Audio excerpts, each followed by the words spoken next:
It's the National Football League on EA Sports. And we'll be watching the dynamic Tyreek Hill. He comes into this one fifth in the NFL in touchdown receptions.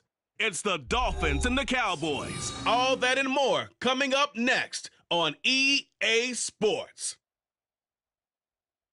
Well, much of the country is struggling under cold temps and some of that white stuff. No such troubles here at Hard Rock Stadium in Miami. It is Week 16 in the NFL, and we've got a good one in store, as it'll be the Dallas Cowboys taking on the Miami Dolphins. With Charles Davis, as always, I'm Brandon Gaudin. Charles, you talk about storylines in this one. I think it begins and ends with our two quarterbacks, certainly two of the best in the business. And nowadays, I don't think you can get by for long periods of time without a top-flight quarterback. The way the game is played, with all the responsibility he has and how the game flows through him, if he's not on the top of his game, your team's not going to benefit at all.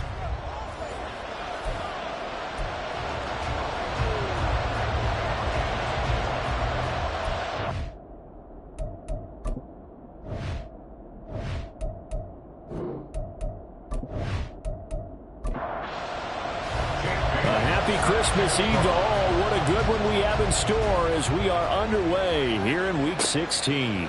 Cavante Turpin now from his end zone. And they'll get him down right at the 25-yard line, so the same result had he opted for the touchback. So the Cowboys ready to go on offense for the first time, and it is their now 30-year-old quarterback, Dak Prescott, who leads the way. It was fun getting ready for this game, wasn't it? Because normally we talk to the coaches and the players. I think you and I asked to talk to the trainer to see how his arm is going to be. A lot of ice after last week. After last week's game, boy, what a performance that was. And you know who else is having fun? Because they get a chance to do what they do best, which is go out and catch the ball. Yeah, and that last week effort, he threw for well over 400 yards.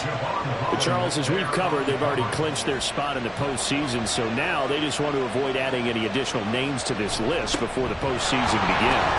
Terrific observation, because trying to move up a spot, I don't know if it's worth it if you're trying to play guys who aren't quite right. Get them healthy, get ready for the playoffs, make your move then. He finds his man, complete. That's Ferguson. So no gain on the play. And that's going to bring up a fourth down. As a defense, you're more balanced when you're in zone coverage because you're able to keep your eyes on the quarterback and see the play develop in front of you.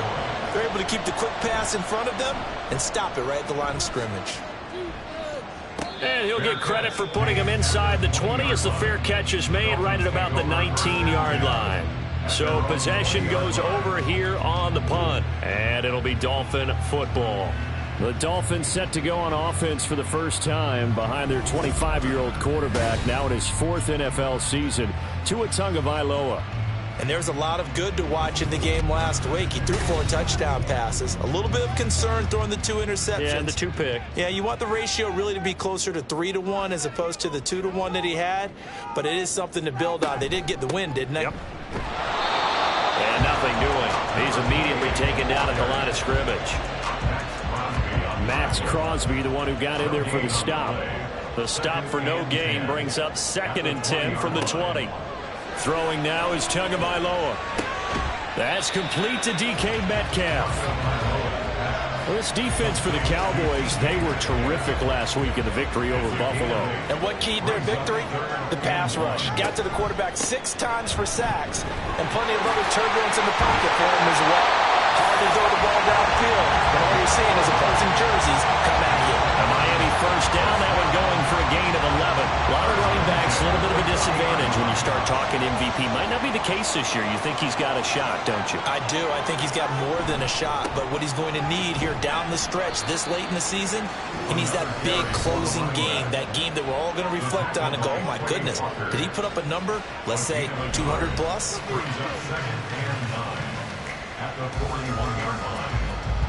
Now we're at the 41, 2nd and 9.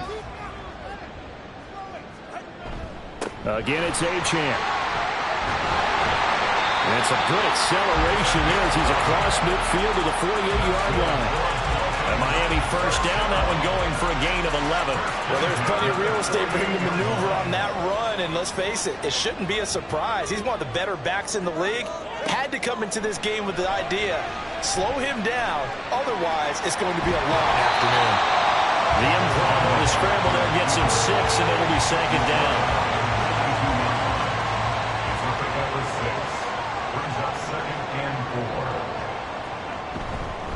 A run straight ahead with Achane.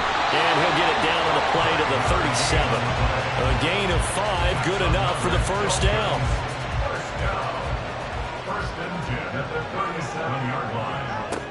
Now they'll throw with Tagovailoa. Finding his target, it's Trey McBride. And inside the 20 before he's brought down. 18 big yards on that one, and a Miami first. A nice gain there to his trusty tight end, and now it's got them thinking opening drive touchdown here as they get into the red zone. And in most cases with your tight end, you feel like you've got a mismatch no matter who's covering him. Is it a small cornerback? Is it a linebacker who may not run as well? In any event, whatever you see, you think that tight end can win that battle. Boy, the run on first down, a disaster as he's tackled well behind the line of scrimmage. This defense is a difficult one to prepare for, one of the best in the league. They'll come at you from all angles, and they did a nice job there stopping him for a loss. get this into the hands of Hill, complete. And he gets it all the way down inside the 10 and mark him at the 5. Well, no question, this is exactly how they wanted to start this football game. And nice pass there. Now they're set up beautifully, Charles, to finish this off with a touchdown. Yeah, but they've still got to finish it off, partner, and that means they've got to execute at this stage of the field. So we've seen many teams marching right to the goal line and not cash in. They've got something dialed up here that puts it in the end zone. The line of scrimmage, once again, the 5 as they get ready for 2nd and goal. Back to the ground, H.M.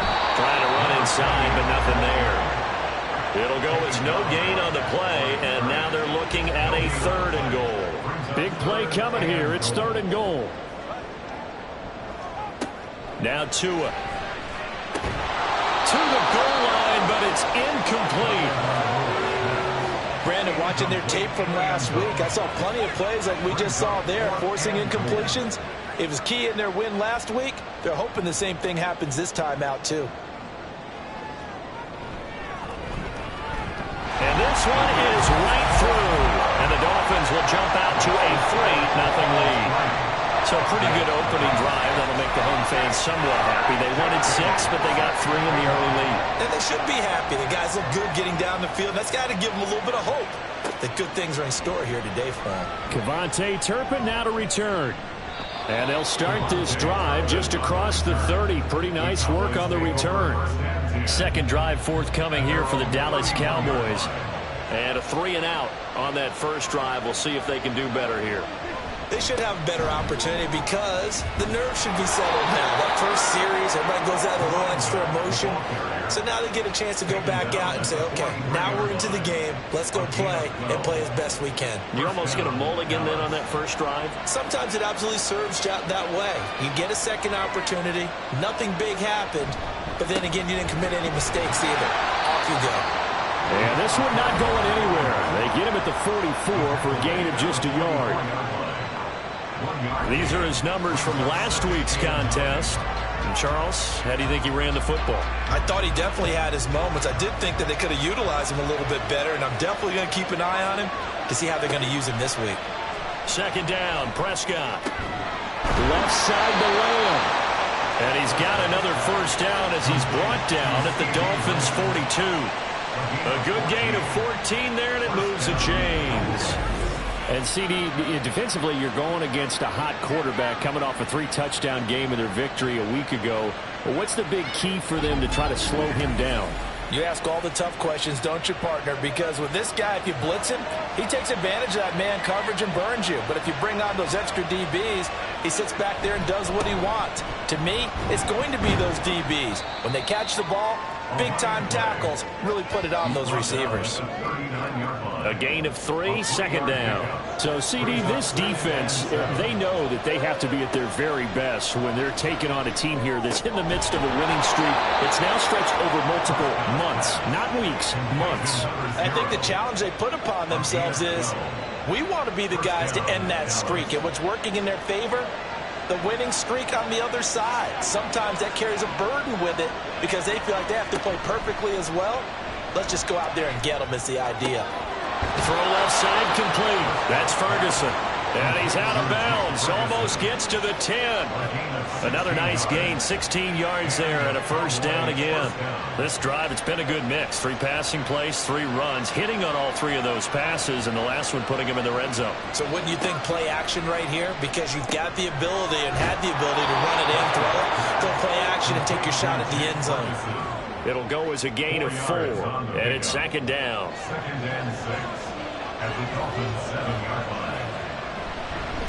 One back in the backfield, he'll get the carry. And he is into the end zone for a Cowboy touchdown. A great play there with touchdown number 23 here on the year. And the Cowboys are able to answer the early 3 points and take a first-quarter lead. Well, solid blocking up front from the guys on the offensive line allowed him to get in for the touchdown. Yeah, some might say that the guys on the offensive line were in concert. I used to have a coach who called it marrying up, meaning when you get on a guy, you just stay right there, and each guy has his own assignment. That allowed the runner to make the big move towards the end zone. The extra point up and good by Aubrey. And that makes it a 7-3 lead. This taken in at the goal line. And he'll take it a yard or so past the 20, call it the 21. The Dolphins at the line ready for their next drive. And last time they got 3 points, but it was a chip shot field goal. And when you go to the sideline after a chip shot field goal, maybe the offense not too happy. It's a balancing act, isn't it? Because you're exactly right. They're none too pleased that they didn't punch it in for 6 points. But they also have to remember they did put points on the board. 3 points is 3 points. And in this league, you take points when you can get them. Not easily done. Throwing again on second down, but this time it's incomplete. You look at this Cowboy defense. Right now they're ranked number 29 in the NFL against the pass, so 4th from the bottom, Charles. Defending the pass has not been one of their strong suits throughout the season, but they have any hopes of making waves in January. They've got to improve in this area. And now the third down throw incomplete as well. They'll put a check mark in the box where the defense coordinator was saying, how well can we stay with these receivers if we're in man coverage? Because he just did it on that one, forced the incompletion. That'll allow him to get bolder with his pass rush, won't it? Absolutely. Frees up your guys elsewhere. It'll be a 39-yard punt, no return. And the Cowboys will take over the football with a 1st and 10. A look at the running back, the man out of the backfield as he gears up to go again. And you see his numbers from a week ago. He was up over 100 yards then, and he's already hit pay dirt here once in this one. We always talk about quarterbacks and receivers getting into rhythm, right? Really feeling good, finding each other downfield. I think running backs operate the same way. They can hit a good rhythm and a good stride, and he's carrying it over from last week. So the yellow flag came out, and that leads to a new set of downs for this offense. 1st and 10. Hands it off out of the gun. Javon Holland coming up to make the stop. Last week, of course, the great performance, over 200 yards. He still wants to be fed. And they should. That's exactly what you should do. I have not yet met a running back that's run for over 200 yards that says the very next week, hey, let's back things up. I don't need it as much. No, they want it more and more. They're going to be ready to go because they think that's going to happen naturally now. They come up now 3rd and 5 following the incomplete pass. Prescott. And this pass broken up. And the contact well timed there. And now 4th down.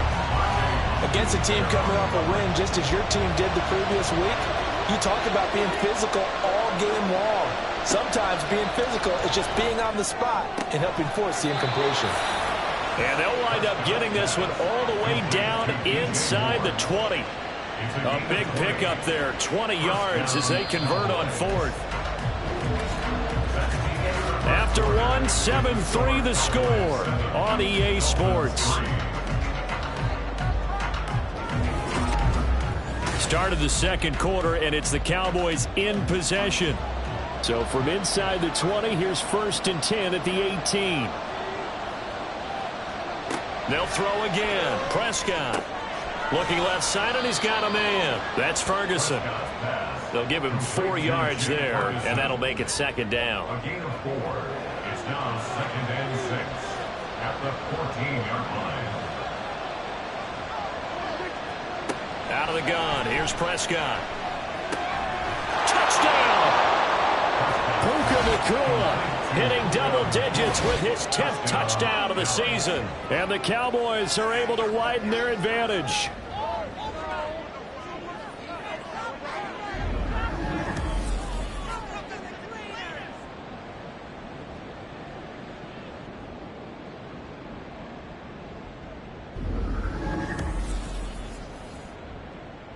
Aubrey now for the point after.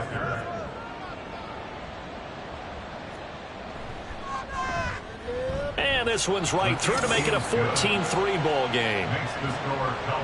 So the drive there took 6 plays, and it's capped off with a Cowboys touchdown. Here's Smith to return it, and he's up past the 20 to the 22-yard line. Out comes the Miami offensive unit now. They get set to take over. Their deficit is 11, 14-3, and needing to get something going here as they come up on 1st and 10.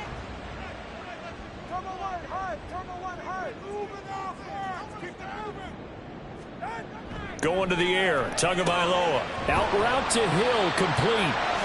And that's good for a pickup of 10 yards. And that'll leave him with a second and just a few inches left. 10 yards on the pickup. It's 2nd and inches. Play action, now it's Tua. Tyreek Hill's got another one. And they'll get it up just short of the 45 and the 44.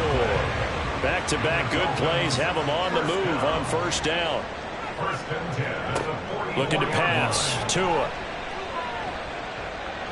Buying time to his left. And Tua going to slide to a halt, but he will have the 1st down.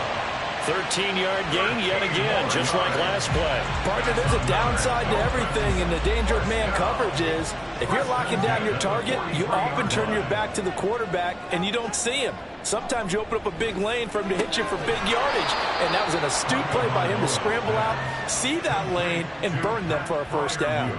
He was unable to shake free there, and they'll cover him for a loss of a yard. At the Cowboys' 44-yard line. Here's Tagovailoa to throw. A short one here, caught by McBride. It'll be a gain of 5. And now 3rd down and 6 to go. They are in need of 6 yards here if they hope to move the chains. Throwing is Tagovailoa on 3rd down here. Oh, he had him. He was open, but he couldn't get it to him. It's incomplete. I think he could have scanned downfield forever, but there wasn't anything available. Ends up throwing an incompletion, and I think he'll take that. Jake Bailey on now to punt here on 4th down. And no return here. Where will they spot it? They say just outside the 20-yard line. And now Dallas gets set to take the field. This drive here beginning probably with a pair of motivated groups. Remember, the offense scored a touchdown on their last time out. Looking to repeat that in Charles's defense. They were very frustrated after giving up 6 the last time on the field. And frankly, it's just a battle of wills in a lot of ways because you know they're both motivated. They both game plan for this drive, and they both have specific outcomes in mind. To me, it just comes down to who can execute better and which side can step up and assert its will over the other. And they're able to get this one across the 35. 50 yards rushing now on 8 carries for him so far. I'm not sure how much more evidence they need, partner, than to understand that if they don't start to slow him down, it's going to be a long afternoon here at the stadium because he is just shredding them at this point. And let's face it, coming in, the Dolphins get there this time, and they bring him down. It'll be a loss of 7 on the sack, and it brings up 2nd. And that's their first sack of this game, but how about last week? 6 sacks, great coverage downfield, which helped that pass rush. They are really working in sync right now. Prescott looking for his running back, and he's got him. And he'll be brought down shy of the 40 at the 38-yard line. Right where this set of downs started, they need a full 10 here to pick up the 1st down and move the chains. On 3rd down, it's Prescott. Working the and now a fumble. The ball's out, and this is picked up by the Dolphins. And they will set up shop at their own 41-yard line. We have seen this before, and we know coaches preach about this and work on it all the time. Catch the ball. You know there's going to be some traffic somewhere. They've got to put it away and secure it as they try and get downfield. Dolphins offense returning to the field. It's been very much a slow start for them. 3 drives and just the 3 points, CD. Yeah, if you're into the points per drive ratio, that answer is 1. And that's not going to get it done in a ball game. They've got to find a way to finish these drives in end zones, not having balls go through goalposts. And now a throw on 1st down there, but it's incomplete. Right up to that point, I was about to say he's had a pretty good half catching the football, but let's just be honest about it. He should have caught that one. And he knows that. That was one right in his breadbasket and one he normally catches. And going deep for Hill. And a penalty flag comes in as that one winds up incomplete, but the contact is going to move the ball well downfield. Well, obviously they never want to see penalties on that defense, but this one A little bit more significant there on the downfield pass play. And coaches preach it all the time. You can't put yourself in that kind of position if you're the defender. You've got to stay in a spot far downfield where you can play the ball without creating extra contact. 2nd and 8 coming from the 19. It's 2nd and 8 at the Cowboys' 19-yard line. Tua going to throw. Big strides, look at him go. And the Dolphins are going to be set up with a 1st and goal here as the tackle made at the 9. 1st and goal, and they got to be thinking a chance to get right back into this football game. 1st and goal at the 9-yard line. They'll run, Achane. And he'll take this from the 9 down to about the 7. You know, when this offense gets down here near the end zone, they're going to turn to their bell cow, and this guy's been a touchdown machine all year. Excellent job stopping him there on 1st down. Tua sets up to pass it. And he just chucked that one out of bounds, out of everyone's reach. Maybe a wise call not to take a sack in this part of the field. It brings up 3rd down. Tua now, 3rd and goal. Looking end zone, but it's incomplete. That was a touchdown if he could have hung on. Instead, it was a well-timed collision to jar that one free.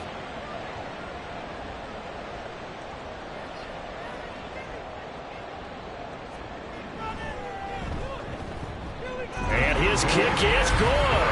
And a 2nd field goal here cuts their deficit to 14-6 now. So the defense are able to force their 1st turnover of the game, and then they add on to that by getting the field goal. And you don't just want to take the ball away from your opponent, partner. You want to make them hurt as well. And if you don't score yourself on defense, turn it over to your offense and have them put points on the board. And he'll be tackled just shy of the 25. There again is the running back as he trots onto the field. We're in the 2nd quarter. They've got the lead. The lead, though, not so much because of the ground game, because of their air attack, Charles. So what they're seeing so far is the possibility of things loosening up later in the ground game. Through the air first, maybe they have to start respecting that even more as the game goes on, and then there will be running lanes to find later. Yeah, trying to get him more involved here on this drive, maybe. To throw is Prescott. And he's got the hook up to Moore.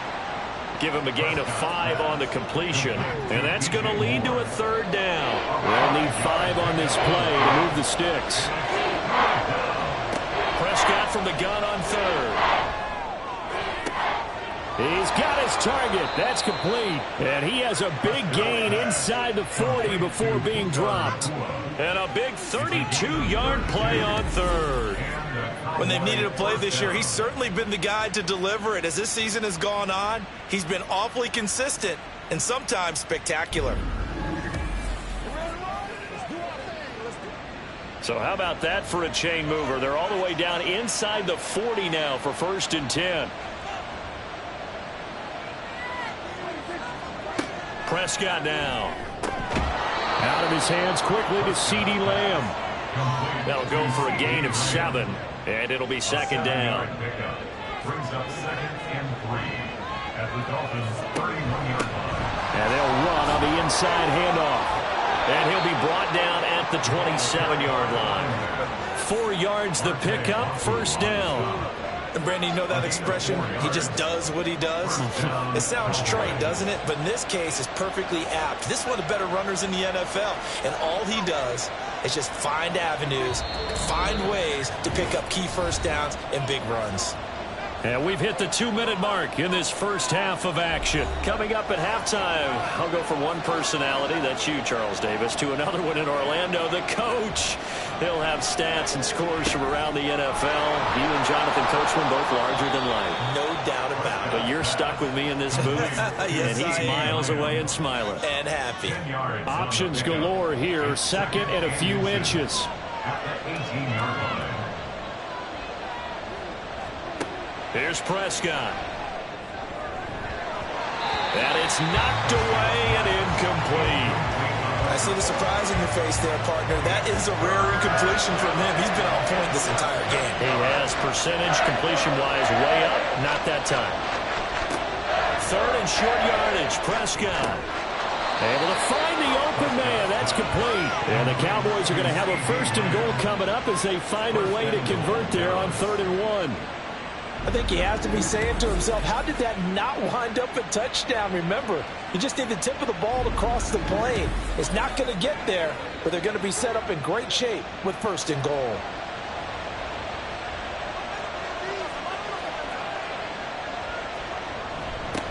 They'll try and run for it on 1st and goal. And this will result in him losing yardage. Back to the 3. Call it a full 3 yards in the wrong direction there. Brings up 2nd down. Now the Cowboys going to burn the first of their timeouts as the stoppage will come with a little under a minute to go in this first half.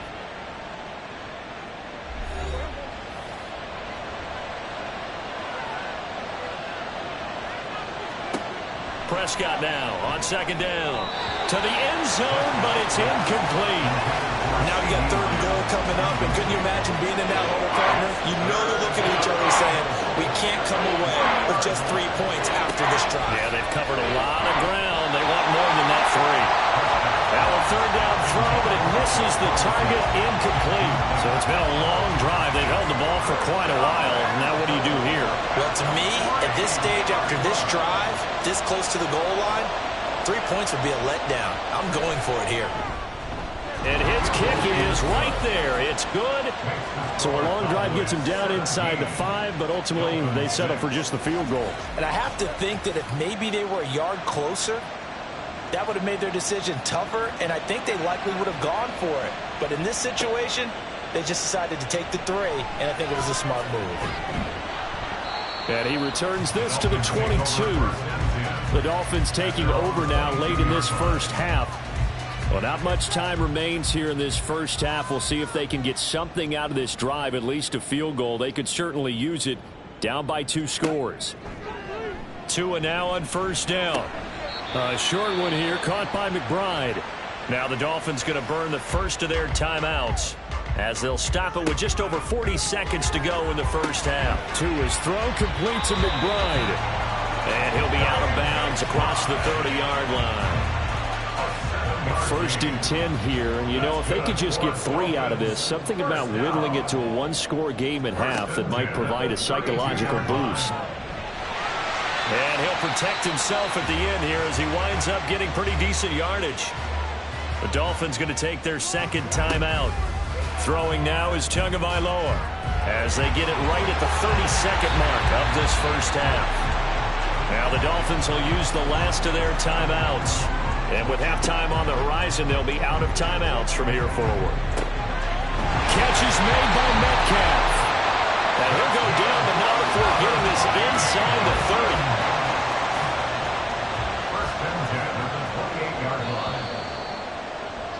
So we are at halftime here on Christmas Eve as we send you up to Orlando to check in with Jonathan Coachman and our EA Sports Halftime Report.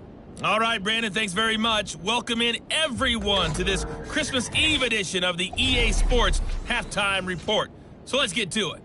We'll start up at MetLife Stadium in New Jersey, where it was the Jets who were able to come away with the win at home. Gus Edwards, a touchdown run in the victory.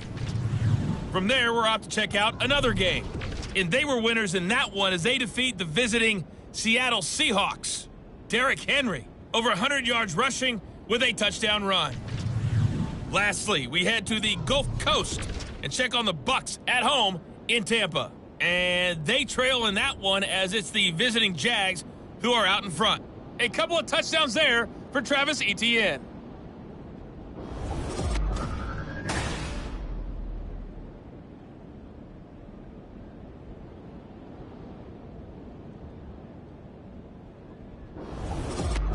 All right, Coach, thank you, and we welcome everyone back for quarter number 3.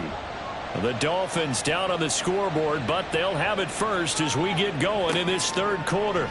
On the return, here comes Smith out of the end zone. And only able to get this to the 19, so probably should have opted for the touchback. Out comes the Dolphins now. They'll go on offense first here in this 3rd quarter.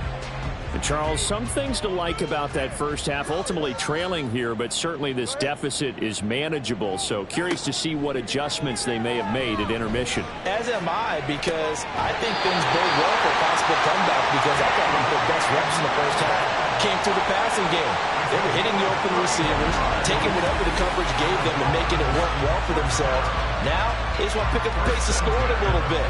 So I expect them to come back, continue to throw the ball effectively.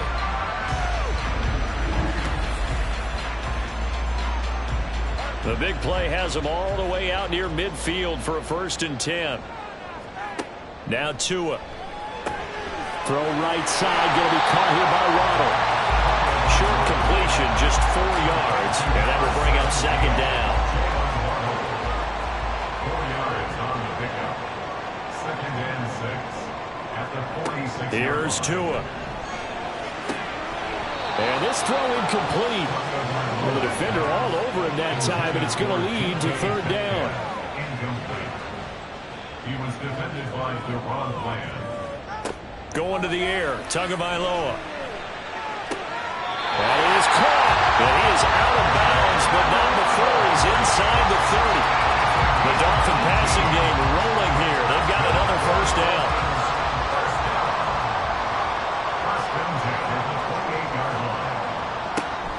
A give left side. Here's Achane. And he is going to lose yardage here. Officially, it's a 1-yard loss. That's going to bring up 2nd and 11. I think it's pretty evident. We can say what a difference a week makes. Last week, he ran pretty much wild, didn't he? Did pretty much what he wanted to do. But this one, they've stopped him cold. That, to me, that's good scouting and even better execution. Yeah, and they stopped him behind the line right there. They obviously watched the tape a few times and made some adjustments. So 5 yards here, 5 on the play. And now 3rd down and 6 to go. 3rd and 6. They'll look to throw here. And oh no, it's incomplete. Well, it's a touchdown if he holds on, but somehow took his eyes off of it, falls to the ground, and brings up 4th down.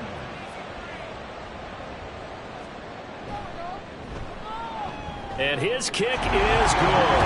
And that'll make this an 8-point game. So they were facing the deficit coming out of the locker room at intermission, and at least they're able to get the field goal to cut into that deficit. Yeah, now your offense feels pretty good about itself, right? A little bit more up to speed coming out of the break. You turn to your defense now and say, hey, we got 3 there. We're chipping into the lead. Can you help us out? Hold them. Let's get the ball back for us. The Cowboys offense now, they head out for their first possession of the 2nd half. They'll start on the ground here on 1st down. This will be a short gain of 3 before he's brought down at the 22. Nice job there on the tackle. Keep him to the short gain. And, of course, he got some good news this week. He was named AFC Defensive Player of the Week from last week's effort. And part of the reason he got that award, because of plays like that. Not every play is spectacular. Not every play is for a loss. Make the plays that are in front of you, keep it to short gains, and you pile up statistics. They head to the line facing a 3rd and 7 following the incompletion on 2nd down. Prescott. Pass taken in by his big tight end. And he will have a Cowboys 1st down as they're able to get the 3rd down conversion. And that's well executed there on 3rd down. And I love the confidence that they had to let their tight end try and find some space in the middle of the field, right in their quarterback's line of vision. And QBs love to make that easy throw, and they hooked up there for a 1st down. 1st down, Prescott. He finds his man, complete. It's Ferguson. Now he's going to be out of bounds, but not before he takes it inside the 40. Back-to-back receptions for him, and it's another 1st down.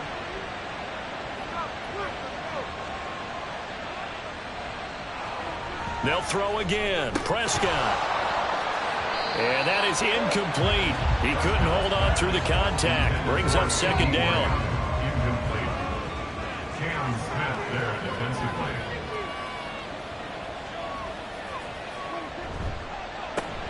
A handoff as they run the counter play. And he'll be upended at the 33 following a gain of 3. And guess what? It brings up 3rd down. Got to get to the 26 for a 1st. This is 3rd down. Prescott from the gun. And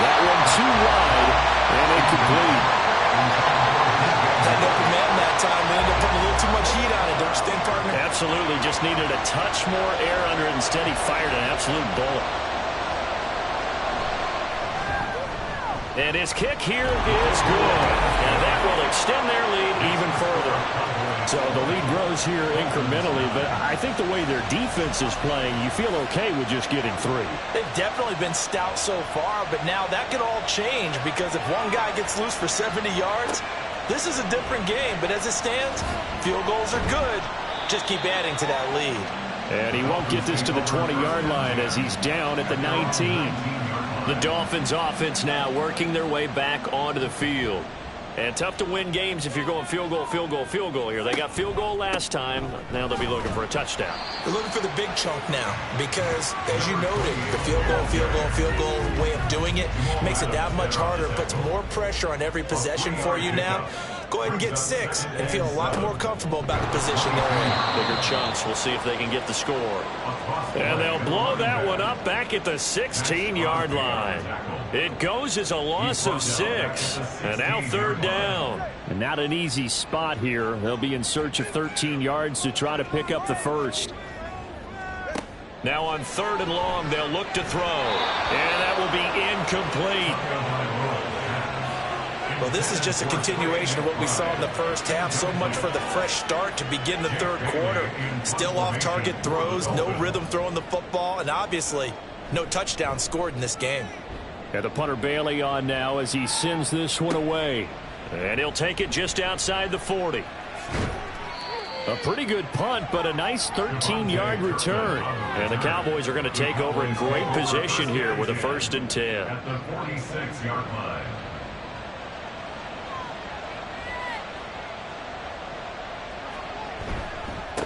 On 1st down, they'll go to the ground attack. And really a nice job there to make something out of that run, sidestepping defenders for a pickup of 4. 2nd down at 6 now from the 42. At the 42-yard line. Prescott to throw it. He finds his man, complete. It's Ferguson. 7 catches for him now, and this last one, a 1st down. For a tight end, he's got good straight line speed, and on that route, he's often the guy that gets overlooked. Nice job there of finding him in stride for really good yardage.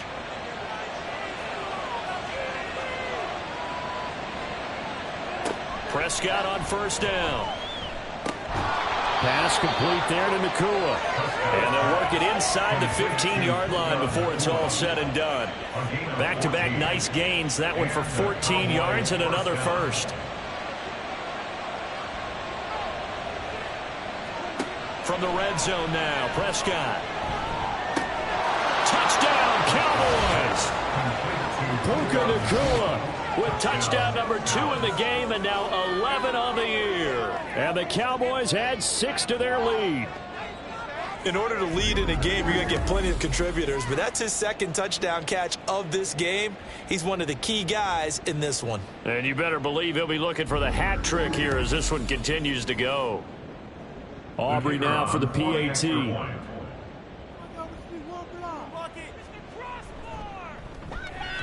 And the lead is up to 18 now. Just a 4-play drive that time. And it culminates in a Dallas touchdown.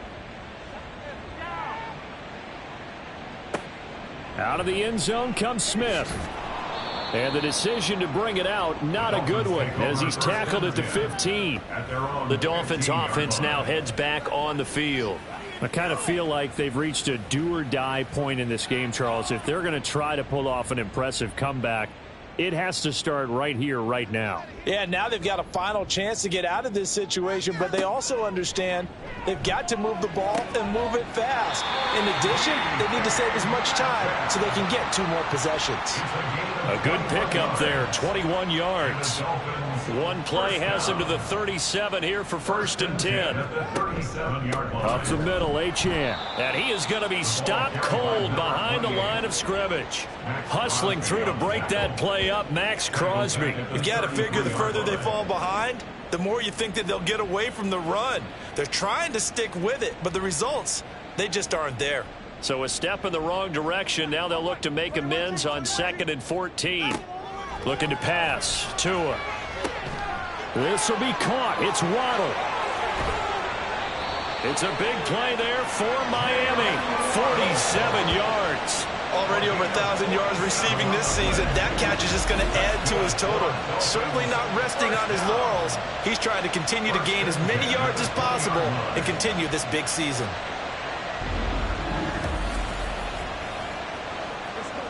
So a big play as it gets him all the way down to the 20 now for 1st and 10. Here's Tagovailoa to throw. This is caught. And he can't quite get there. Tackled down at the 1. Another big gainer that time. This one goes for 19 yards. How about the way they're moving the ball down the field? They had a big play a moment ago. Followed it up with another nice one here. And before you know it, they're already looking at 1st and goal. Nothing doing there. They're going to wind up holding him at the 2. No gain there, and it's going to set up 2nd and goal. Leads to 2nd and goal at the 2-yard line. Tua sets up to pass it. That is caught by Waddle. Touchdown, Miami. 2 yards on the touchdown there. And the Dolphins are able to cut into that deficit. Well, they had their chances in the first half, you remember, but had to settle for 2 field goals. This time they come away with 6. I think they actually got affirmation about what they were doing by getting a touchdown, because the field goals means they got in range but couldn't quite finish it off. This time they broke through, and that's great for the old confidence. And on the sideline, difference of a feeling between 3 and 6, is it astronomical or no? It can be at times, that's for sure. A lot of times the field goal feels like a disappointment. The touchdown, well, that tells you you're getting it done. Bailey now to kick it away after the touchdown.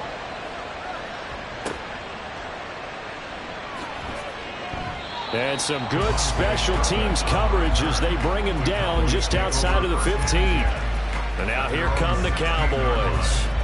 Their lead down to 2 scores after the touchdown a moment ago as they start with a 1st and 10. They'll start this drive out on the ground. Knifes his way forward here, but just 3 yards on the play. 2nd down. It may be only a gain of 3 yards, but that back, he deserves a lot more credit on the play.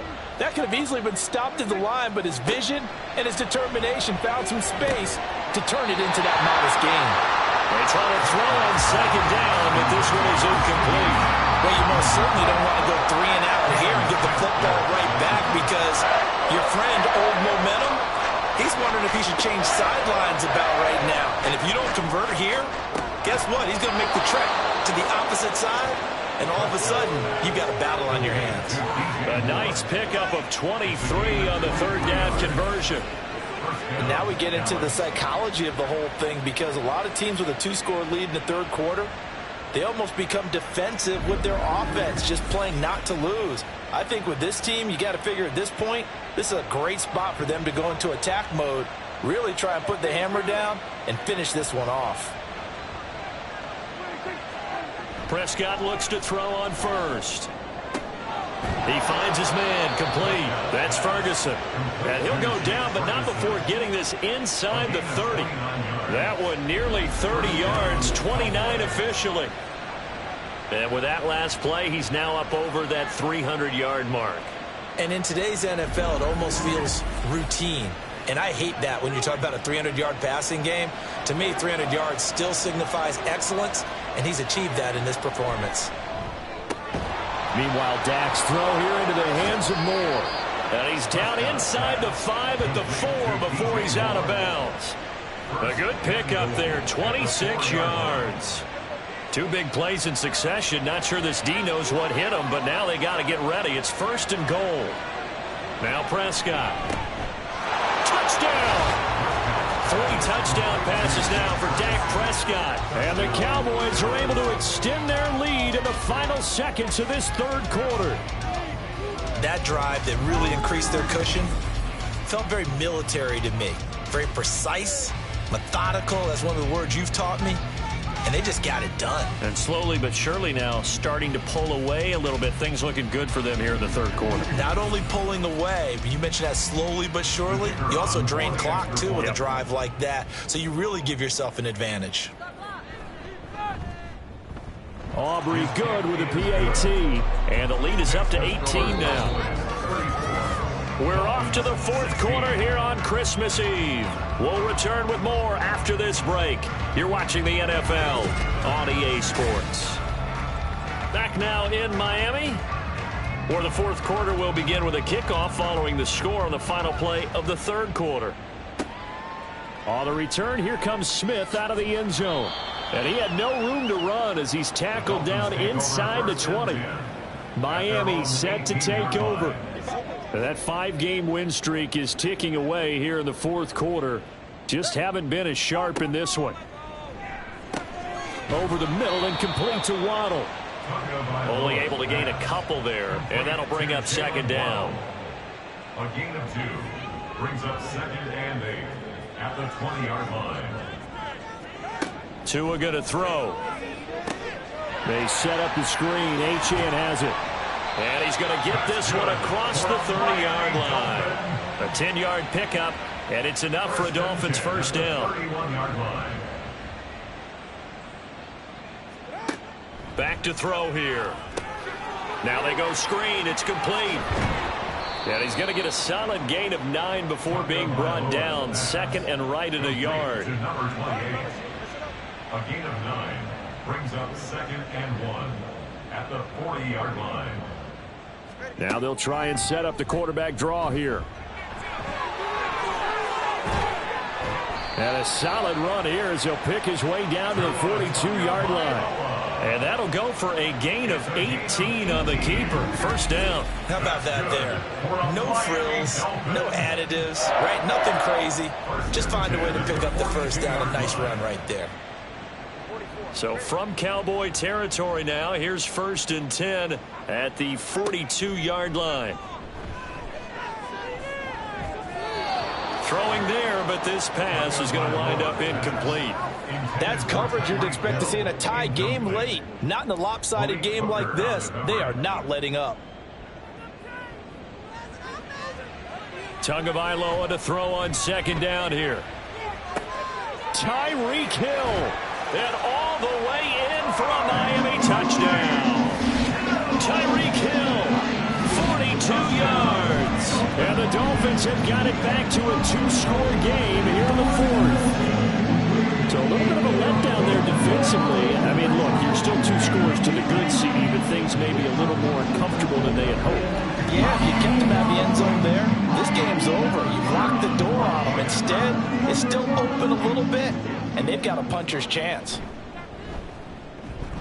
Extra point splits the uprights, and that'll make this now an 11-point deficit. Bailey now to kick it away after the touchdown.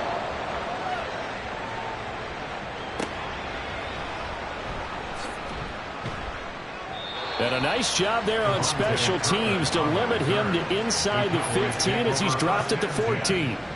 Dallas offense set for this next drive.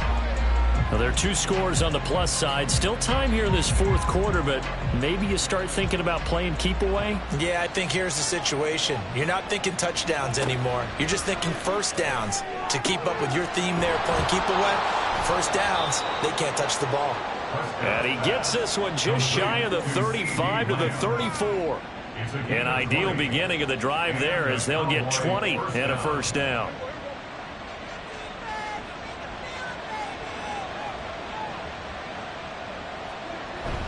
On play action, Prescott. Flushed out right.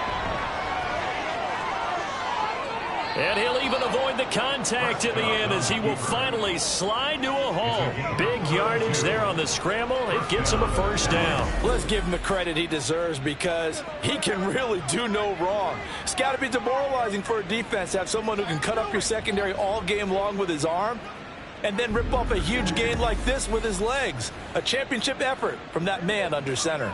So the big play changes the complexion of things. Here's 1st and 10 just outside the 30. From the gun, they'll try to run it. And he's going to get 7 out of this before being taken down at the 27. It's a gain of 7. 2nd down and 3. At the 27-yard line. Now Prescott. Powering forward. Now the ball comes loose. But it looks like one of the DBs has it. And a big turnover there as his guys will get the football back. Well, that takeaway, partner, right there, that's a combination of coaching execution, and absolute belief. Because a lot of guys will look at the scoreboard and go, this thing's pretty well done. But they still thought to themselves, if we can make a play, we give our teammates a chance to win it. And that's exactly what they did.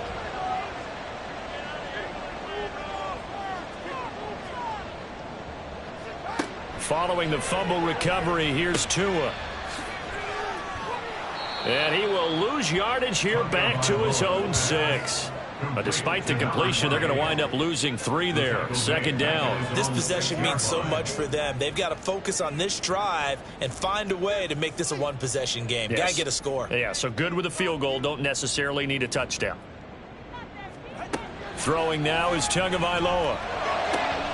And he'll get this into the hands of Hill, complete. And he's able to get this one all the way past the 30. That one good for 26 and a first down. First and 10 at the 32-yard line. Achane gets it from the gun. And the result here, a pickup of 8. Leaves him with 2 to go on second down. That play wasn't quite as big as the play that preceded it, but still, gotta like the way they're moving the football, partner. Absolutely. Pretty good room to run on that last play. Yeah, they didn't get a first down, but still, you'll take runs like that each and every time, won't you? Here's a throw to his running back. It's complete. They'll get 3 as the drive continues. It's a first down. First and 10 at the 44-yard line. Here's Tua.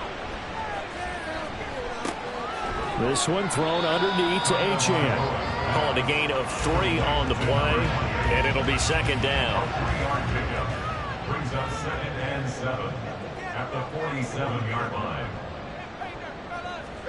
Going to the air, Tagovailoa.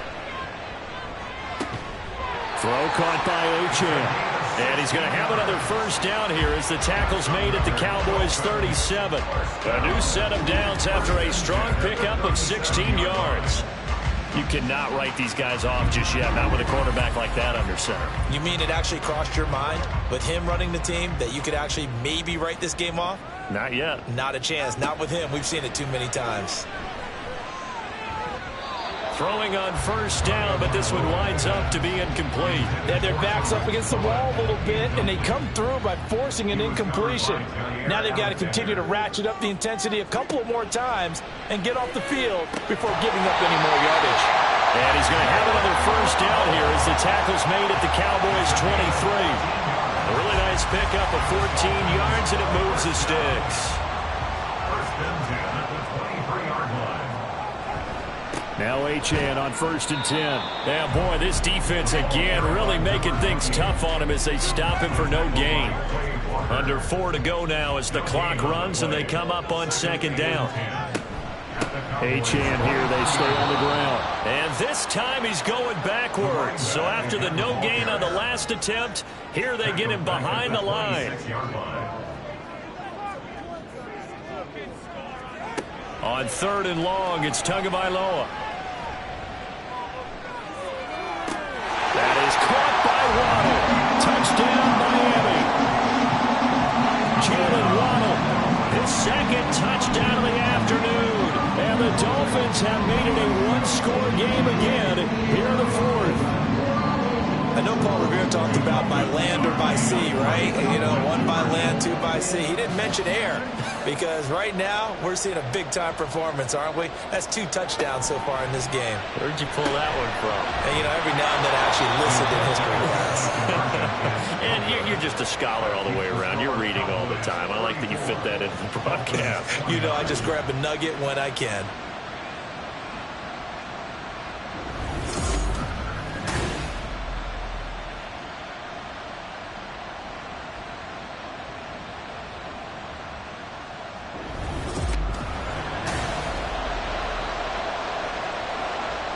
Bailey now to kick it away after the touchdown.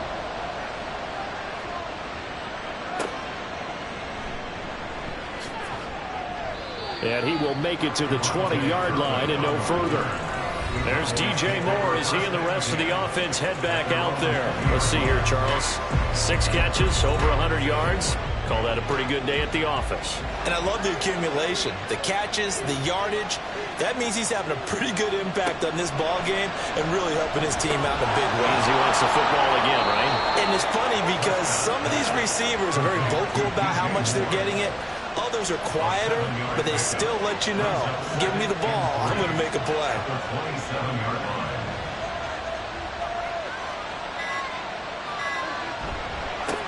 They'll try and run some clock here as they keep it on the ground.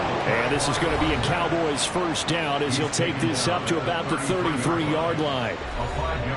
And not totally home free yet, but it's looking good as they come up 1st and 10.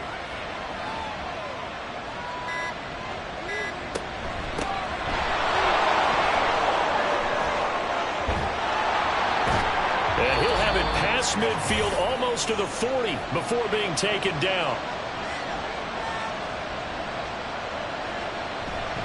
5 points of contact necessary at this stage as they'll run on 1st down. Whistles now and a timeout. So defensively they burn it here with 1:51 left. On 2nd down they'll run it here. And he's going to get this inside the 30. The Dolphins going to take their 2nd timeout. And they'll be disappointed to have to burn one there after giving up the 1st down. Now the Dolphins will use the last of their timeouts as they'll talk things over prior to this upcoming 2nd down play. And a short gain here down to the 22. I like the call there because that was one to take time off the clock and get them closer to getting out of here with a W. In the mind of the play caller, all you want to hear is tick, tick, tick. Prescott. Work in the middle of the field, and he's got a man complete. And he will have a Cowboys first down, and that should be that. It's a gain of 8 there, and that should be enough to seal the victory. And this defense, they needed that one more stop to have any chance, but that completion, that's likely going to seal their fate. And you could hear it in your voice, that one more stop. I feel their pain. Oh, it was so important. They just didn't get it done. Wow, what a way to finish this one off. Well, taking that knee, maybe just a sigh of relief. They withstood a big 4th quarter comeback. Able to hold on, though. Certainly looked like they had things going their way, didn't it? In the 4th quarter, they had to just hold on. As you said, furious assault on them, but they were able to get it done, take a knee, and head to the locker room with a win. Well, this ball game was close throughout. Remember, it was neck and neck at intermission, neck and neck at the end, but a great job to come in here in a tough environment, Charles, and get the victory. Yeah, tough environment indeed. How about all the people we can hear shouting from their seats right below us, partner? They weren't real happy that their team didn't keep the home field. How about how these visitors came in, calm every step of the way, even with all the pressure, and found a way to get out of here with a win.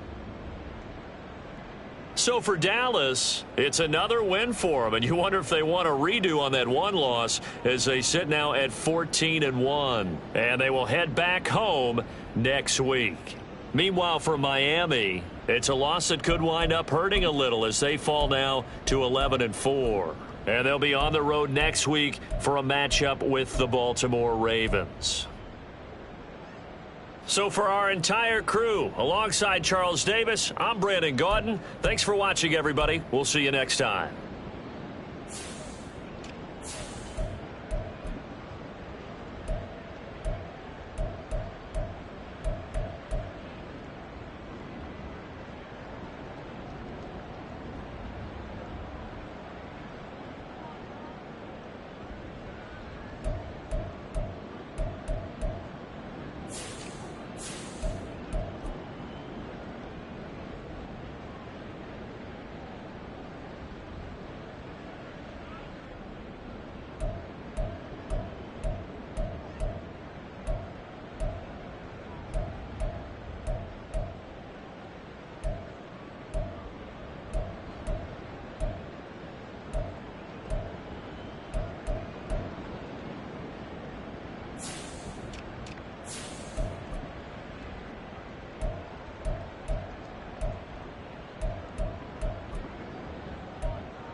It's the NFL on EA Sports, and this one features Hunter Henry.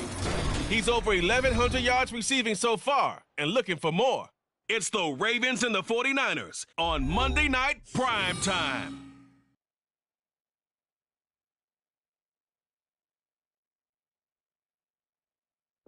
From the future site of Super Bowl 60 in a few years' time, there's a look inside Levi's Stadium here in Santa Clara. Tonight, it's a compelling late-season clash here in Week 16, as it'll be the Baltimore Ravens taking on the San Francisco 49ers. Now, this, not your typical Monday night. With Charles Davis, I'm Brandon Gaudin. Merry Christmas to you and yours, everyone at home. But, Charles, this, the third of three here on this Christmas day. We saw the 49ers, remember, on Thanksgiving night as well. Now they're back, looking to turn the tables on the team that got the better of them in Super Bowl 47. And that was a decade ago. And that was brother versus brother. That was the storyline. One still remains, but the storyline that exists today, two really good teams.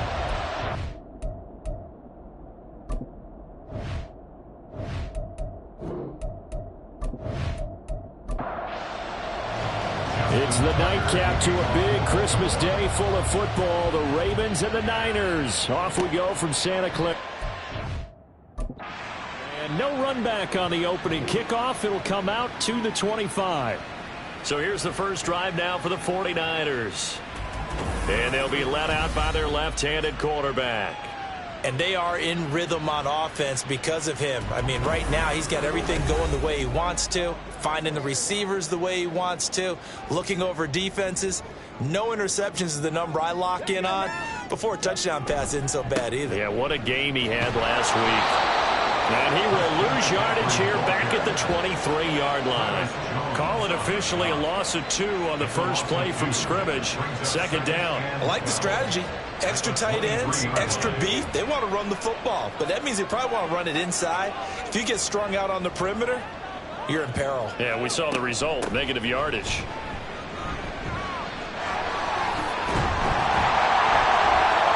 And he's taken down, but able to slip across the 35. 13 yards there and a Niner first. Absolutely love the run right there. This guy's known for his quickness, but also for his speed. He's able to get to the second level almost before you blink if you give him any type of blocking. I always talk about slot receivers, and they're usually known as quicker than fast. In this case, we've got a guy who's quick and fast, and he used it to great advantage. And this winds up a gain of 4 to the 41. But Charles, as we've covered, they've already clinched their spot in the postseason, so now they just want to avoid adding any additional names to this list before the postseason begins. Terrific observation, because trying to move up a spot, I don't know if it's worth it if you're trying to play guys who aren't quite right. Get them healthy, get ready for the playoffs, make your move then. I think defensively you're okay with that. Here in the first quarter, he's going to get some catches, but they rallied to him quickly. And that's what you count on, and I like what you just said. First quarter, can you do it all game long? They catch it, you tackle it, they go down on the spot. Because when you're able to do that, you don't give up big chunks of yardage after the catch. Now you put the offense in a position where every series they have to work hard to pick up first downs, and you tend to stall them out when you do that. Back to the ground attack here. It's McCaffrey. And great blocking downfield as he's got this almost to the 35-yard line. The Niners have the first down on a gain of 11. Another good run there. He's been good all season long. I don't know if he's going to win that MVP award, but just to be in the discussion, obviously that means he's had a great run. The raw numbers put him in the discussion. Can he carry his team to enough victories? Can he put them in a spot where we say to ourselves, well, an MVP carries his team to the playoffs. That's what he's going to need in order to get that award. Brings up 2nd and 9. On second down, here's Mitchell. And this time not quite to the 30. It'll be down at the 31-yard line. It's a 4-yard pickup there, and it leaves him with 3rd and 5. And Charles, you think about this offense, and it's kind of a tricky time of the season because you're 14-0, looking to see this one out to the end, but you start to run into situations where guys are getting a little banged up. Maybe could use some time sharing, some time on the bench, just to rest. How do you approach the rest of this regular season?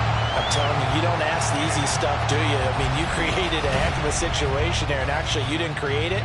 You presented it, and you're exactly right. It is tricky because your eye has to be on the ultimate prize, which is the Super Bowl. That's paramount. But at the same time, how much fun would it be to go down as one of the all-time great teams and join the 1972 Dolphins as the only undefeated team to win a Super Bowl? On second down, McCaffrey. And he'll fight his way down right around the 12. They do get a yard there, but only a yard. Leaves them with 3rd and 9 looming. They'll come to the line here needing 9 yards to pick up the first. On 3rd down, he'll drop to throw. And probably the wise decision there. No one open. He just throws it away. And that keeps the field goal on the table as it's 4th down. So on is the rookie Jake Moody for the Niners field goal.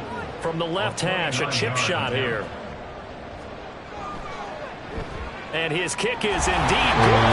And the 49ers take a 3-0 lead. Able to move the ball on that drive. Yes, just 3 points, but 4 first downs were in there. Yeah, and you can look at it and feel pretty good about the whole thing and think, okay, this should continue throughout this ball game. On the flip side, if you're a defender, it's almost like, whew, we only gave up 3. They moved the ball on us pretty well.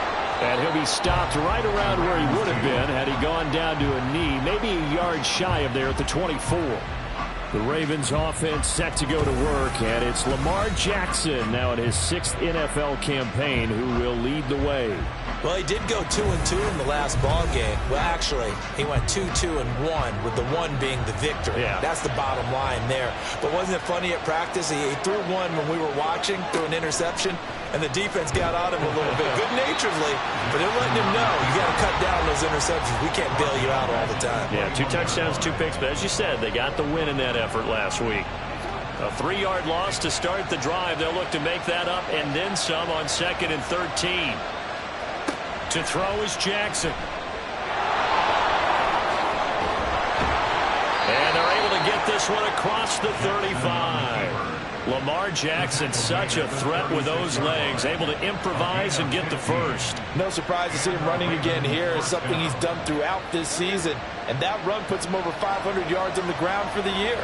He's got to be thinking to himself, if I'm already at 500, what's to stop me from going for 1,000? They go play action with Jackson. And he can't get rid of it. He's taken down. Chase Young, what a season he continues to have. His 15th sack of the campaign. The defense is always talking about not letting Lamar Jackson get comfortable. A good job there on his opening drive of making him uncomfortable. And you're talking about doing it so early in the game because all week long there's been anxiety on the defensive side of the ball. How do we keep this guy hemmed in? How do we tackle him? To get it done that early, that's got to feel great for them.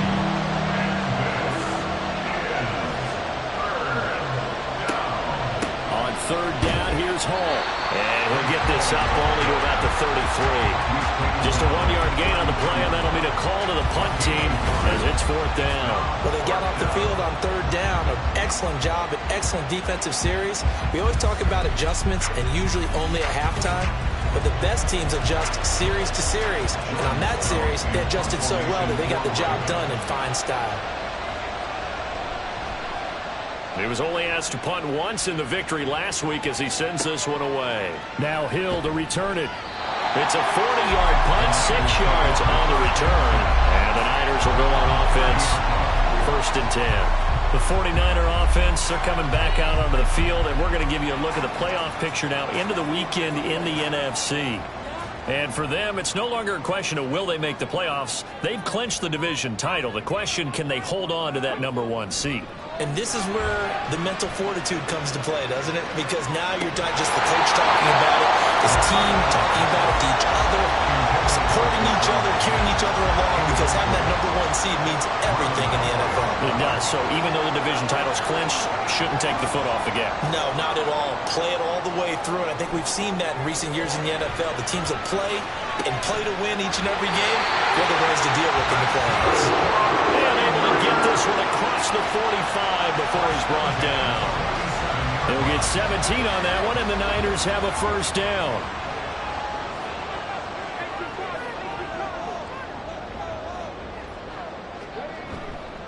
Here's a play fake as they set up to throw. The throw right side here going to be incomplete. He was trying to find O.J. Howard, but it'll be second down. Hey, look at this Baltimore defense. They were very good in the win last week against Jacksonville. And the big difference in the game, their ability to force turnovers. Multiple, in fact. Being able to take the ball away, give it back to their offense, the big difference in the game. It was impressive. Now the question, can they duplicate it? 10 yards to go. Back to throw again. He's got his target. That's complete.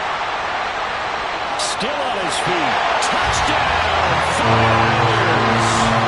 Jerome Jennings with touchdown number 8 on the year, As his guys are able to extend their lead.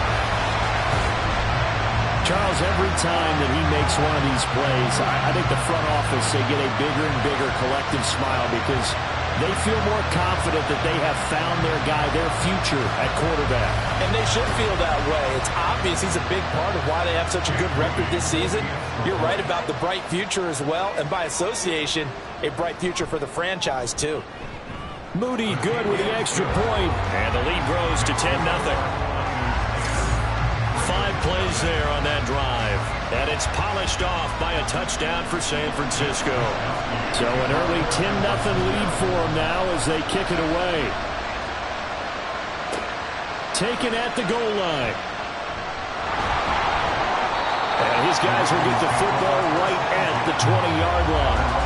Baltimore set to take over here for their second possession of the game. They'll look to get something started. They need to, down 10-0 early as they've got it 1st and 10. Here's Jackson. Short pass caught by Henry. And he's going to get 7 out of this before being taken down at the 27. The numbers for Hunter Henry from a week ago. Now you figure that he'll probably be a big factor in this one as well. No question about it, partner. We just saw it right there. They want to get him the ball in space and see what he can do after the catch. And that one incomplete, but now a penalty flag coming in late. That might be PI. Defense.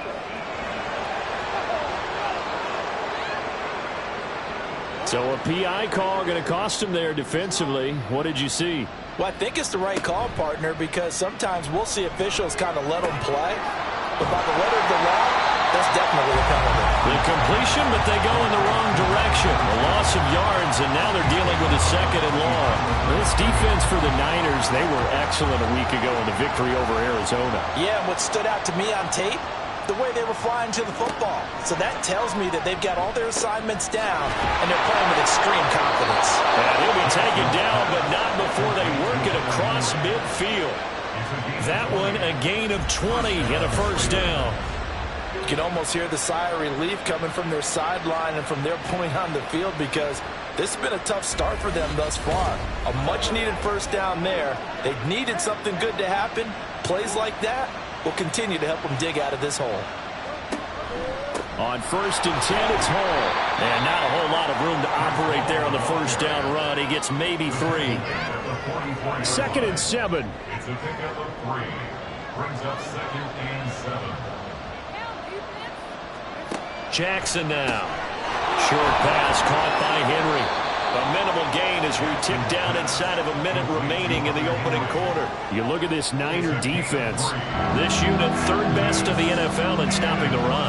Numbers don't tell you everything, but they do paint a pretty good picture. We're talking about 2 top 5 units going at each other. One in running the ball, one in stopping the run. I think this is going to be a whole lot of fun myself. 50 catches for him now on the year, and he's got a 1st down. 1st down, Baltimore.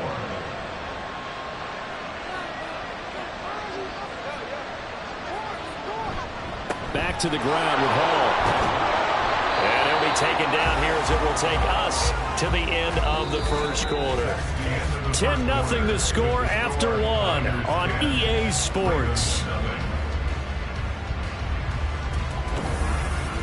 Raven football here as we begin quarter number 2. From the 23, here's 2nd down and 2.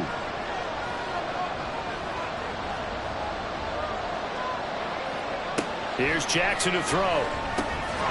Had his hands on it, but dropped it. The rookie making a little bit of a rookie mistake. 3rd down. They'll come to the line, needing only 2 yards to gain the 1st here. 2. They can only get 1. 4th down. Well, they picked up a portion of it, but not all that they needed. Now that leads to a decision on 4th and 1. Let's see what they decide to do.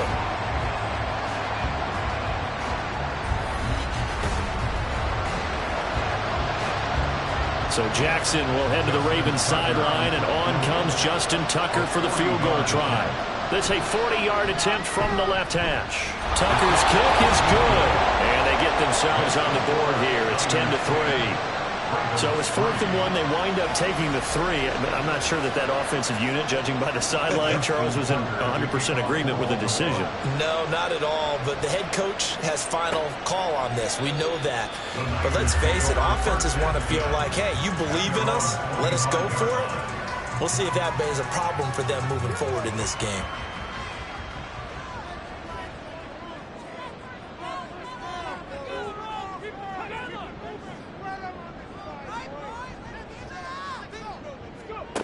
They'll come out throwing here on 1st down. And he goes down. The Ravens able to get to him. Credit that sack to Travis Jones. You've called plenty of games in your career. Do you believe in momentum, my man? I do, and I think we're seeing it right here. Oh, there's no doubt about it. The run that he's been on. How about that? 3 sacks in a game a week ago, and another one right here. Oh, he's feeling it in a big way. They'll wind up getting just a yard out of it. And it's going to be 3rd down and a ways to go here. 3rd and 14. They need a crafty play call here. 14 yards is what they need to try to convert this thing. Now on 3rd and long, they'll look to throw. They'll run the screen with Mitchell. And he'll have this past the 30 prior to going out of bounds. They'll get 11, but it'll still lead to a 4th down. And that's a play that's not uncommon on 3rd and long because the offense is just hoping that somehow they can get a guy in space and follow some blockers downfield. Does a pretty nice job there getting a few yards, but he ends up getting stopped before he can get the 1st down.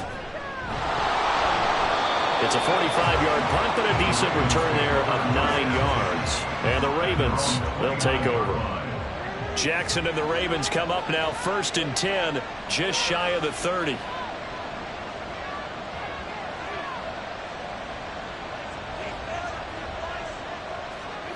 They'll come out throwing here to start the drive. This throw taken in by Isaiah Likely. And he'll have it past midfield almost to the 40 before being taken down. The catch and run pays off for 29 yards. Partner, you know when we call a game, we talk about Lamar Jackson and his speed and his elusiveness and the ability to get him on the ground and how tough that is for a defense. But how about his development as a thrower, as a professional? This offense finding its legs now. Here's another 1st and 10.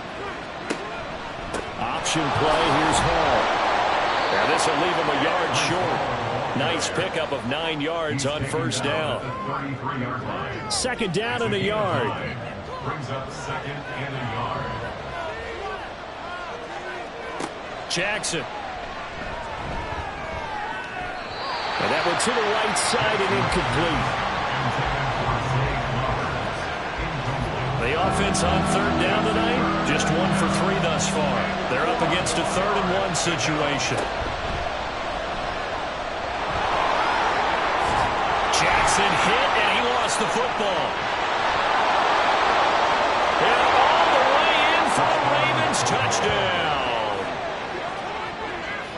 But that's got to be so disappointing for a defense. You force the fumble, think you got a chance at a turnover, and instead, not only do you give up the football, you also give up a touchdown as well. Yeah, you just think to yourself, you've done all the hard work, right? You forced the fumble, but when they didn't come up with it, I think they relaxed a little bit or maybe lost their focus as well, and it ended up turning out to be a touchdown against them. Justin Tucker for the extra point.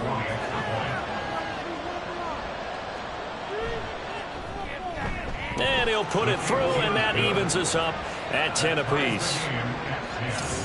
So that drive, 4 plays. And a pretty good run there in the end to top it off. All level now at 10 apiece as the kick's away.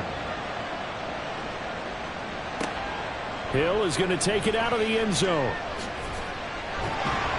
And that decision to bring it out ends up not being a good one. Costs him about 5 yards as he's tackled at the 20.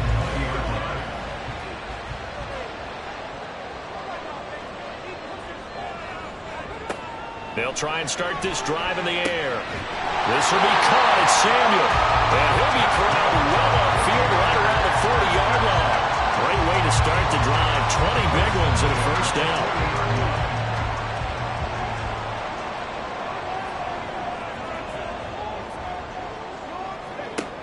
They'll look to throw. That's caught outright by Jennings. And they get to him after a gain of 6 to the 46. Here now, 2nd and 4. They'll send the big tight end in motion right. Up the middle, here's Mitchell. And he is met in his tracks behind the line of scrimmage. Call that a loss of a yard, and things get a little more difficult here. 3rd and 5. It's now 3rd and 5. He'll drop to throw. And that is incomplete. One first down here, and that's all, folks. Good work by this defense to hold things in check and force a punting situation. So on 4th down, here's the Australia native Mitch Wishnowsky to punt this one away. First kick, 47. This one looks good as well. And that one hits at the 7, but bounds into the end zone, and that'll be a touchback. And now Baltimore gets set to take the field. And they'll just simply be looking to build off the confidence of the last time out where they scored a touchdown. And confidence is powerful, isn't it? When you've scored once, you feel like you can go back out there and get it done again. Doesn't matter what the defense throws at them. They feel like they're in a groove right now, and they want to get out there and show it. Yeah, hoping to stay in that groove here this go-around. Now 2nd and 7 from the 23.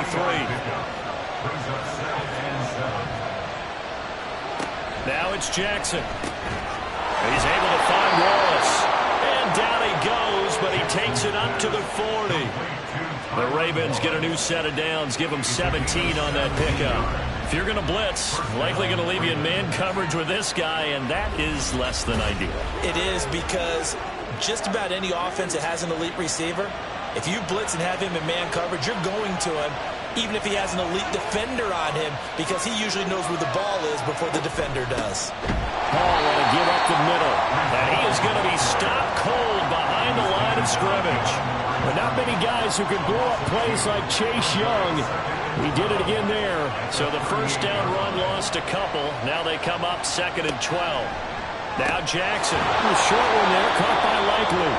Calling a gain of 6 on the play. And all of a sudden here, it's 3rd down.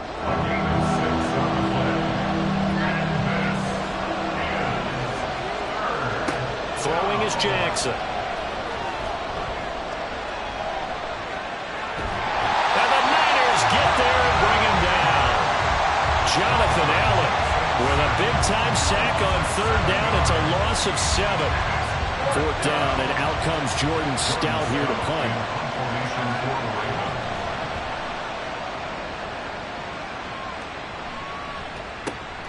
Watch out for Hill on the return. It's a 47-yard punt, return of 6. And out will come the offense as they take over.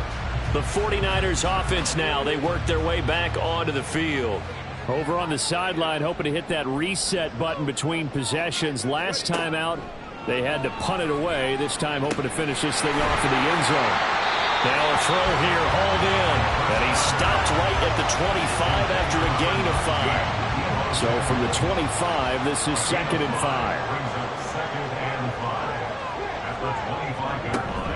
They run over center with Mitchell. And they'll take him down at the 31-yard line. 6 yards the pickup, and that's a first down. Well, you know they had a 3rd down play on standby just in case, but he says no need with that carry. Runs like that will continually earn him more work in this and future contests. On 1st down, he'll drop to throw. And they take him down, losing yardage back at the 27. But despite the completion, they're going to wind up losing 3 there. 2nd down. Heck of a play there to get to him quickly and get him down for a loss. I think they did a really nice job getting ready for this game, scouting, watching film, and understanding defensively what the play design was. 6 yards there off the scramble, but it'll still leave him with a 3rd down. They made a nice effort to stick him with a loss for that play, but it's going to take more than that to keep him from advancing the ball.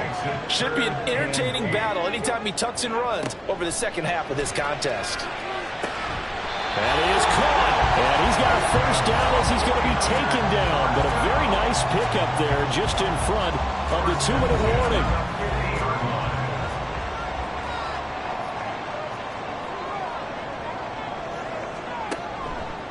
Off the play fake, he'll look to throw. It's caught inside the 25. He'll get this one down near the 20-yard line, just shy of the 20. That's good for 28 yards. That's the third time on this drive that these two have connected with each other. They've got a real rapport going, and right now it's paying off with big chunks of yardage, as shown by that last play.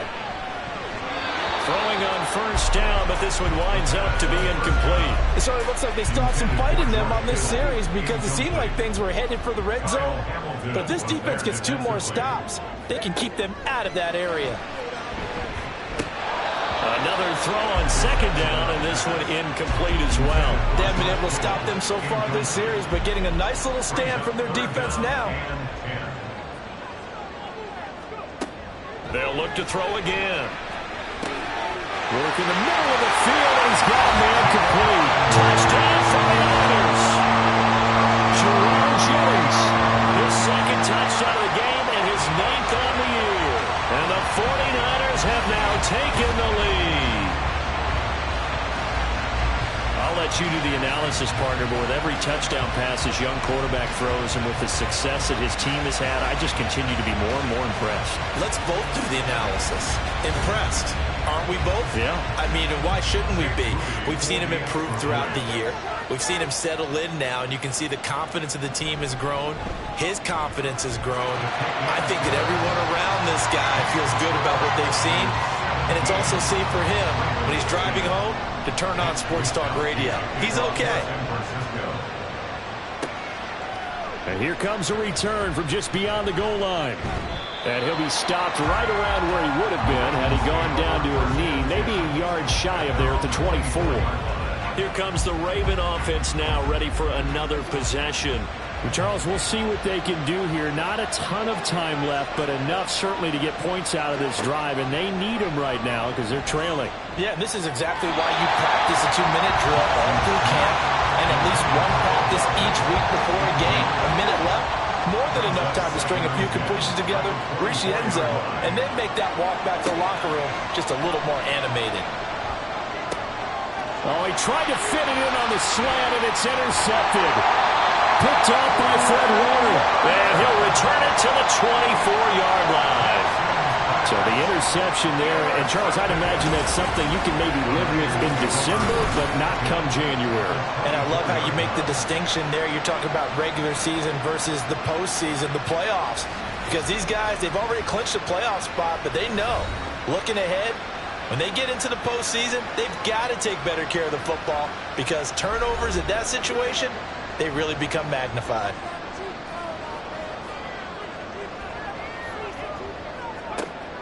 Back to throw now on first down. And that one off the mark behind him, incomplete. Well, they certainly knew their challenge as this series began, and they got to stop on play number 1. Goal now, get 2 more stops and limit the damage to a field goal. He's got this complete to Ayuk coming out route. They get 7 out of that, so they're left with a 3rd and 3. The 49ers now going to use the first of their timeouts as they get the stoppage with just under 50 seconds remaining in half number 1. The Ravens bring out an extra defensive back here on 3rd. They'll look to throw here.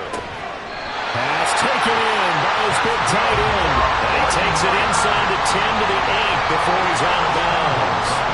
They're able to convert on 3rd down, and that sets up a 1st and goal. Back to throw again. Into a double team, and it's intercepted. Picked up by Marcus Williams. And the Ravens are going to have it here as they'll start at their own 7. Well, it's not the first time we've seen him give one up here during his rookie season. And in this case, zone coverage forced the mistake. He's made some strides week to week in how he's handling the different type of coverages that he's seeing. But clearly, there's some growing still to do. The Raven offense going to take over late in this first half with this slim deficit closing in on the end of the first half. We'll see if they can move this at least into field goal range and try to get 3 out of this drive. Trying to shake off the interception. He'll look to throw. And he's taken down, but able to get this up to the 20-yard line. First down now, but that clock rolling. First down, Baltimore.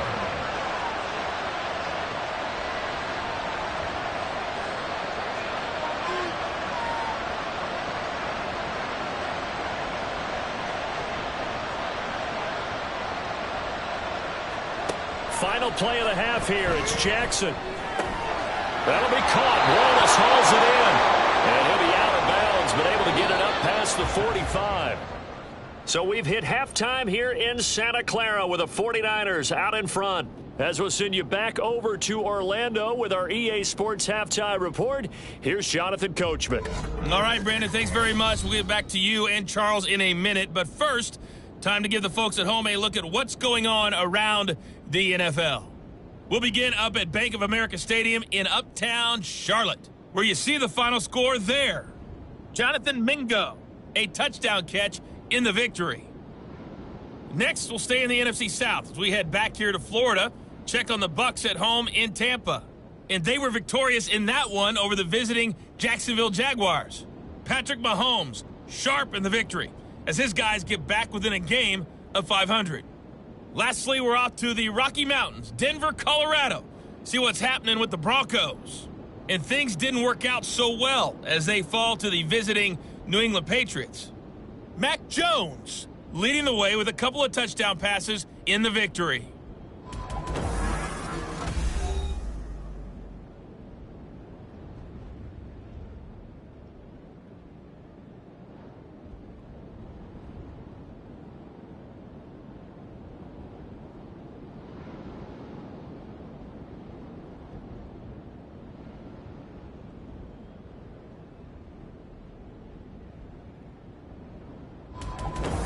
Okay, Coach, adjustments likely going to play a big role in this third quarter in what's been a tight contest so far.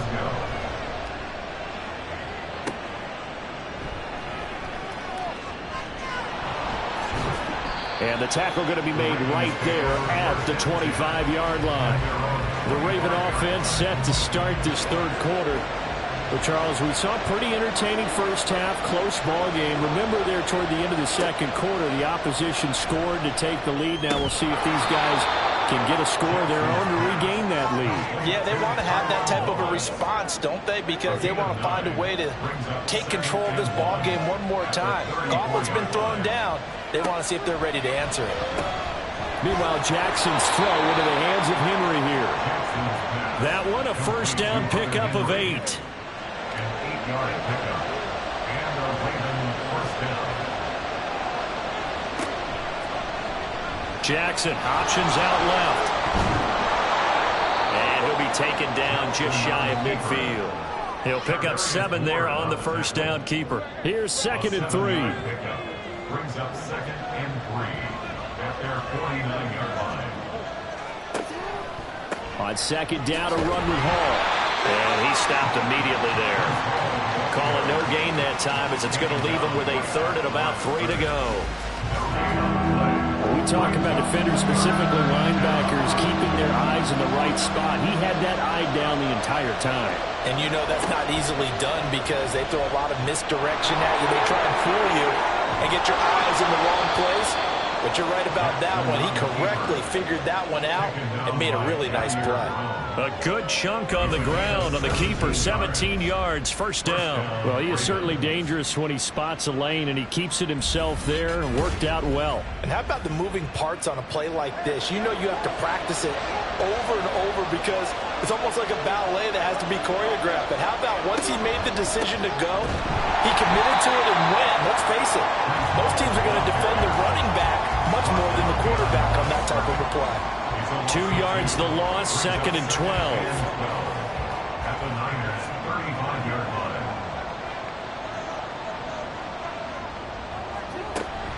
Hall again. And they're able to swarm him behind the line, and his rough night continues. He went backwards 7 yards, setting up a tough third down. Those big ends don't really care what the play call is. Big pass, RPO, handoff, whatever. Their job, get behind the line of scrimmage every play and run down whoever has the ball. Mission accomplished there. And down he goes. The 49ers get there. And now that brings up fourth down there, a loss of 6 yards on the sack. The Ravens send their punter out now as he's on to kick it away. And the punt over the side in the air, and the spot will be inside the 35. Here's a look at the 49ers offense as they make their way out for their first possession of the second half. From the 34 now, here's 1st and 10. Back to throw here. And this is caught, Jennings. And he gets this to the other side of midfield across the 45 before going out. A good pickup there at 22. As they began this drive, I was wondering how they were going to attack since they're playing with the lead. Would they continue to try and push the ball downfield? Well, after one play, it appears that the answer is yes. First down, here's Mitchell. Nifty juke there. Not much fun for a guy trying to tackle. And down to the 20 he'll go before heading out of bounds. 24 yards the gain there. Another first down as well.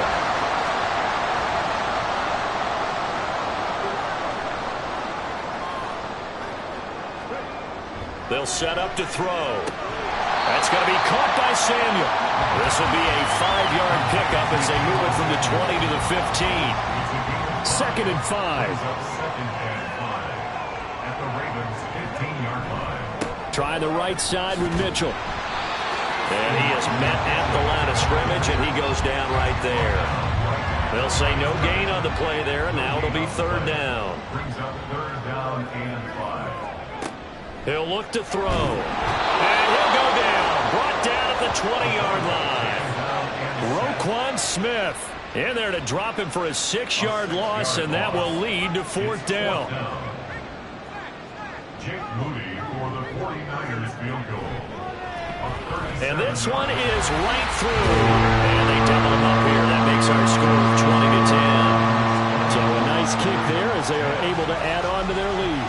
And that's exactly what you're looking to do. Maneuver yourself into range. That way, if your drive stalls out, you're able to get something out of it. And they do so right there. This taken in right around the goal line. And running with power here. And a good return as he'll be stopped just shy of the 30-yard line. And the Ravens taking the field.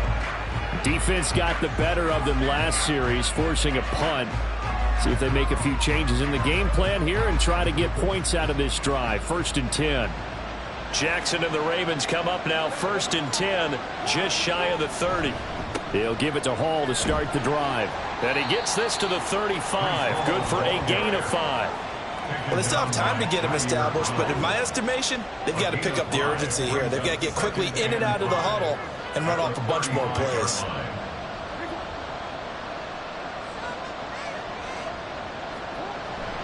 Hall again on 2nd down. And he slips up past the 45 before being tackled. 12 yards to pick up there. Good for a Raven first. First downs have not come easy, and neither have runs like this throughout this game. Absolutely not. He finally felt like, whoa, a sigh of relief. We got something going in the running game. They'll go again with Hall. And some solid footwork there as he'll take this down to about the 38.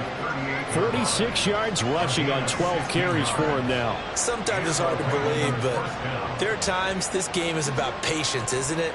Has had the game he expected, but that run there, that may get him going. I was just going to say, maybe that gives him a little juice, because you're right, he struggled, especially in that first half. Yeah, and I know the great ones always think to them. Oh, that's into a sea of bodies, and it's intercepted.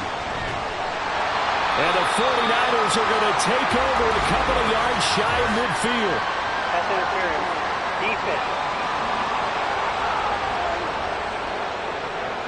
Well, sometimes when you try to defend OBJ, you're going to get a PI call. You might get a PI call at just about any point during his route. And I think a lot of teams have taken the The whole philosophy of, hey, just go and do what you have to do and hope eventually they'll quit calling it. But not in this case. They dropped the flag for the pass interference. How about Jonathan Allen there pushing upfield to make the stop behind the line?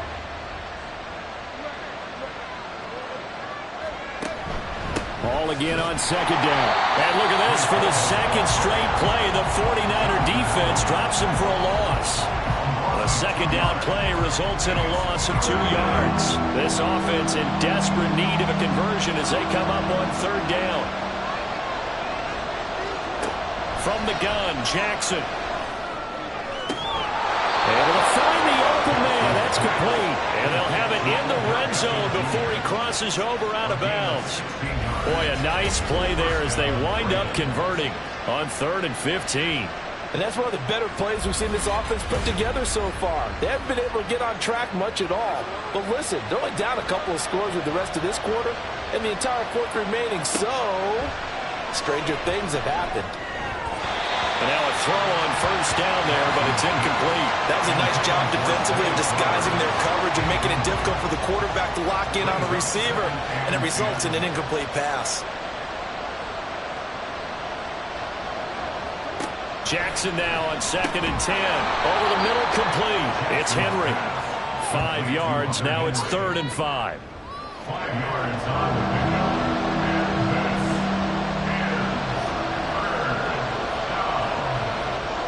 Now it's Jackson. They'll set up the screen for Hall. And he couldn't quite get there. Tackled down at the 1. Personal foul. Face mask. Defense. So give them the yardage on the pass and half the distance to the goal line. Because they're inside the 30. So now you don't march off the full 15, right? You have half the distance to the goal.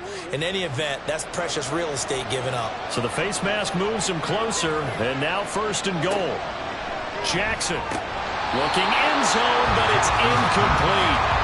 The passing windows are just not there. That's just another example of how great this defense has been all game long.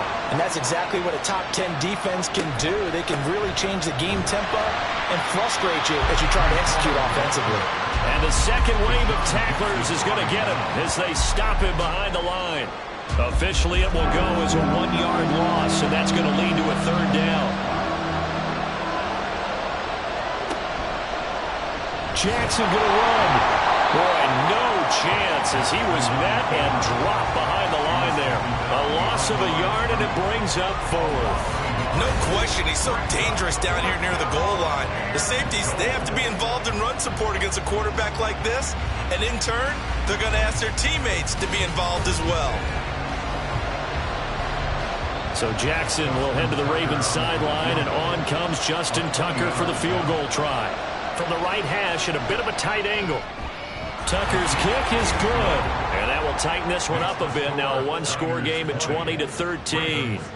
So, Charles, they get to them with their first turnover of the game and then make it hurt a little bit extra with a field goal. And anytime you give the ball up, what's the first thing a coach tells his defense?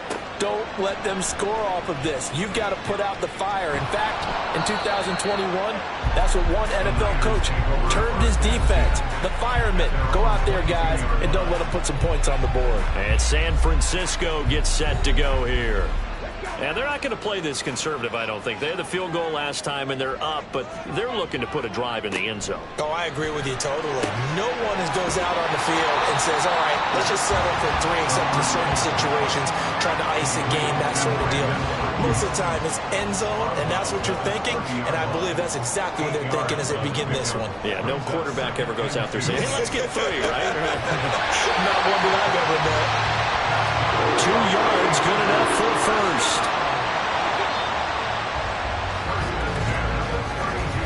And as they come to the line, they will not be able to get off another play as time has run out on this 3rd quarter. You're watching the NFL on EA Sports. From the 32 now, here's 1st and 10. Back now here in Santa Clara. It's 49er football here. They've got the lead as well as we get set to start the 4th and final quarter. Calling no gain on the play, and it'll be 2nd down. No gain on the play. Brings up 2nd and 10 at the 32-yard line. They're going to look to throw. Connects with Kittle underneath. That's good. The completion there for 7 yards. And that's going to bring up 3rd and 2.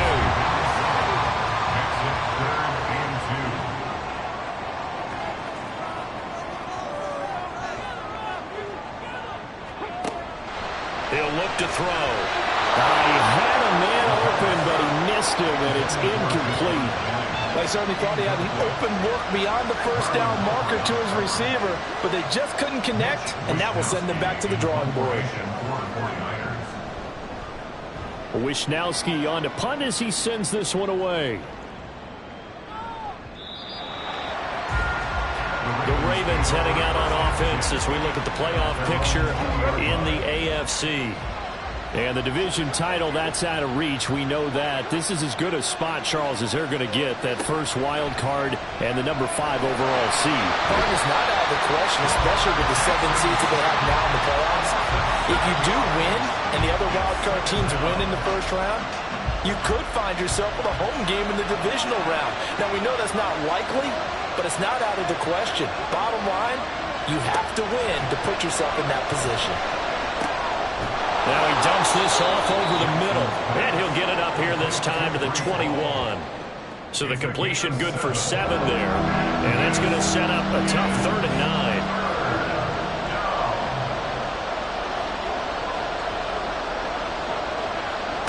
9. Here's Jackson. There's Hall bringing in another one. And he'll get this to the 23, but that'll be well short of what he needed. 3 yards, all they could muster there, and it'll bring up 4th down. The Ravens send their punter out now as he's on to punt for the 4th time tonight.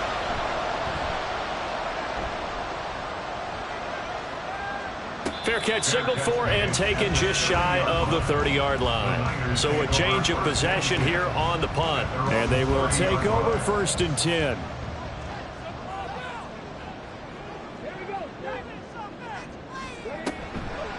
Off the play fake, he'll look to throw. Got a man, that's Ayuk. So give him 5 yards there on the pitch and catch, and that's going to bring up 2nd down.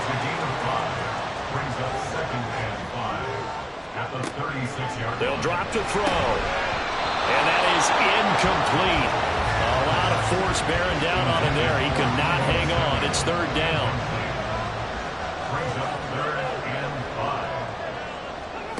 He'll drop to throw. And the throw there going to be incomplete. Nice back-to-back plays defensively. They're stacking momentum now. 1 incompletion, 2 incompletion. They're going for more. Here comes the 49ers punter now. He's been terrific so far. This is taken at the 15. Pushing through the contact. That'll go as a 46-yard punt with a return of 7. And it will be 1st and 10 as they take over. And Baltimore's offense set for this next possession. See if they can put this drive in the end zone, Charles, because it's been a little bit of a rough go at times. They've had to punt the football a ton in this ball game because of stalled-out drives. So are you saying that you're kind of tired of seeing the punter run out there and do his thing during this game? Is that what you're trying to say? Well, I mean, I'm okay with it. I have a feeling that this offense, they don't want to see the punter again. And frankly, the punter doesn't want to run out there anymore himself. He'd love to see his offense put together a drive and give his leg a rest. Straight ahead is Hall. And he is met in his tracks behind the line of scrimmage. Now they're going to be dealing with a 3rd and 7 as that one officially a loss of 1. So 7 yards from the first down here as they come up to the line of scrimmage. On 3rd down, Jackson. That is caught. And they work this well upfield across the 45. A good pick up there of 20 yards. I like the design that we're seeing right there. This is what they need. Down by a touchdown here in the 4th. They just need to keep working their way downfield. And when they see openings, take their shots.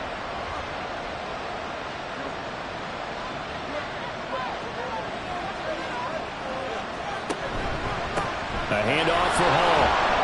He'll be taken down at the 48 for a pickup of 2 yards. They know that old expression, it's not my night. It hasn't been his so far. I don't know if the legs are a little bit heavy. Sometimes having to hang out all day and play doesn't exactly play to your advantage, but it's been a tough go for him. And every time he looks up, somebody's there defensively. That was the same case on that play. It'll go down as a gain of 6, and now 2 yards to go on 3rd down. They'll run with Hall. And he's taken down at the 43, but not before picking up the first. Brandon, this can be so demoralizing for a defense. They've had 2 opportunities to get off the field, and they haven't gotten it done. So now your coordinator, he's going to call every blitz that he has, any type of exotic, something that they haven't seen before. And he's also telling the defensive lineman, don't worry about holding people up. Just get in gaps and try and make a big play. And not only not getting off the field on 2 opportunities, clock continuing to run. Well, that's the fear any defense has when the quarterback gets involved in the running game. You don't usually account for him, and he's hurting them today. Yeah, he's been very involved in the running game. Defensively, when you've got the coverage good downfield, how do you account for him, though? Occasionally, you start to spy him. Take someone who has the same agility, who can dance with him, run with him, and try and keep him in the pocket. That'll be especially critical here as we come down the stretch in the 4th. Now Jackson on 2nd down. He gets it underneath to Hall. And tackled down after a gain of 3. Leaves him with 1 yard to go on 3rd down. They'll look to make it 3 for 3 on 3rd down conversions. They need a yard here. Now Jackson. He had him. He was open, but he couldn't get it to him. It's incomplete. They converted twice on 3rd down that drive already, but couldn't make it a 3rd. We always talk about in-game adjustments. How about what the defense did there, able to shut him down on that attempt. Needing the tough yards, they run it with their fullback. And he is going to have a Ravens first down. They only needed 1, but it ends up being a gain of 6 and moves the chains. First down, Baltimore. From the gun, it's Jackson. To the right side, into the hands of Flowers. And that's good for a gain of 6, and it'll be 2nd down. A 6-yard pickup brings up 2nd and 4 at the 12-yard line. Here's Jackson to throw. This will be caught at about the 6. And the Ravens are going to be set up with a 1st and goal coming up as they get him down at the 6-yard line. Here we go, 1st and goal.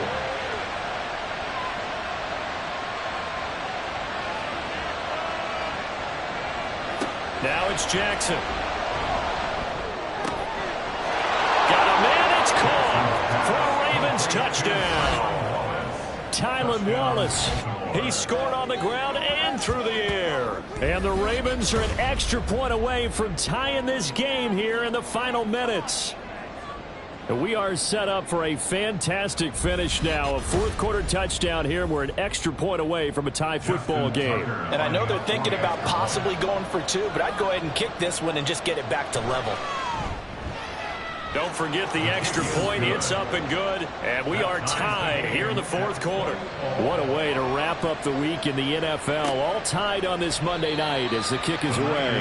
Hill going to sit on this one, and it'll come out to the 25. San Francisco's offense returns to the field. Charles, a very uninspired effort. The last time we saw them out there was a quick 3-and-out, and they punted the football.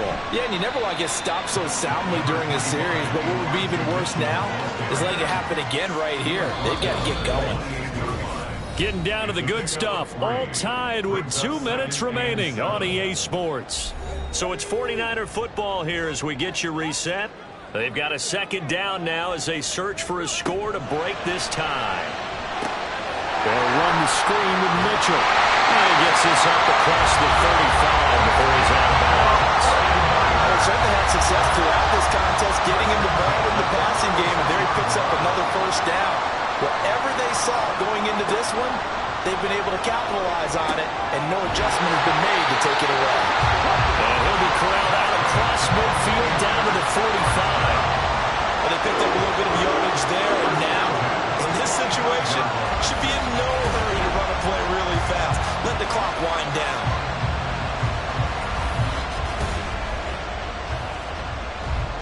Plenty of time. All 3 timeouts still remain. Here's 1st and 10 now.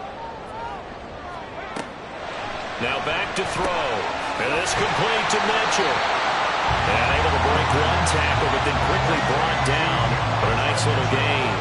Here's 2nd down and 3. Brings up 2nd and 3 at the Ravens 38-yard line. A shotgun handoff to Mitchell. And a short gain there down to the 37-yard line. They're making steady progress, but I see your face. You're worried about that clock. I'm worried about the clock, and at some point you have to have a splash play in there as well. They'll try and pick it up with Mitchell. Now the Ravens going to use one of their timeouts. He's not going to get there. That won't even be close. It was blown up in the backfield. And he has got it from 55 yards away. That was never in doubt. And the sideline celebrates as they have taken the lead in the final minute.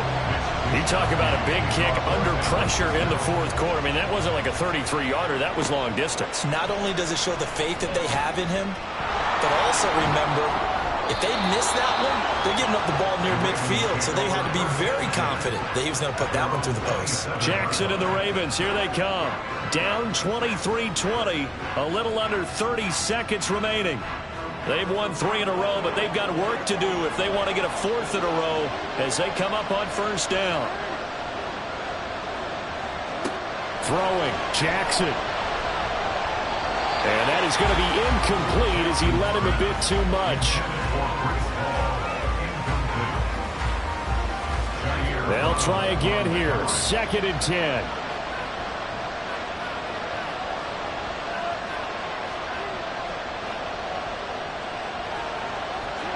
Here's Jackson.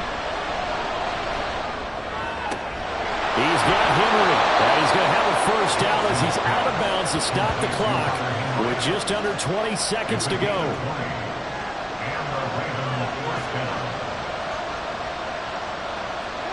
Jackson. Got his man there. It's Wallace complete. The Ravens going to use the 2nd of their timeouts as he'll stop him with 13 seconds left to play. They run the option here on 1st and 10. And this one goes nowhere. Losing yardage on the play back at the 46.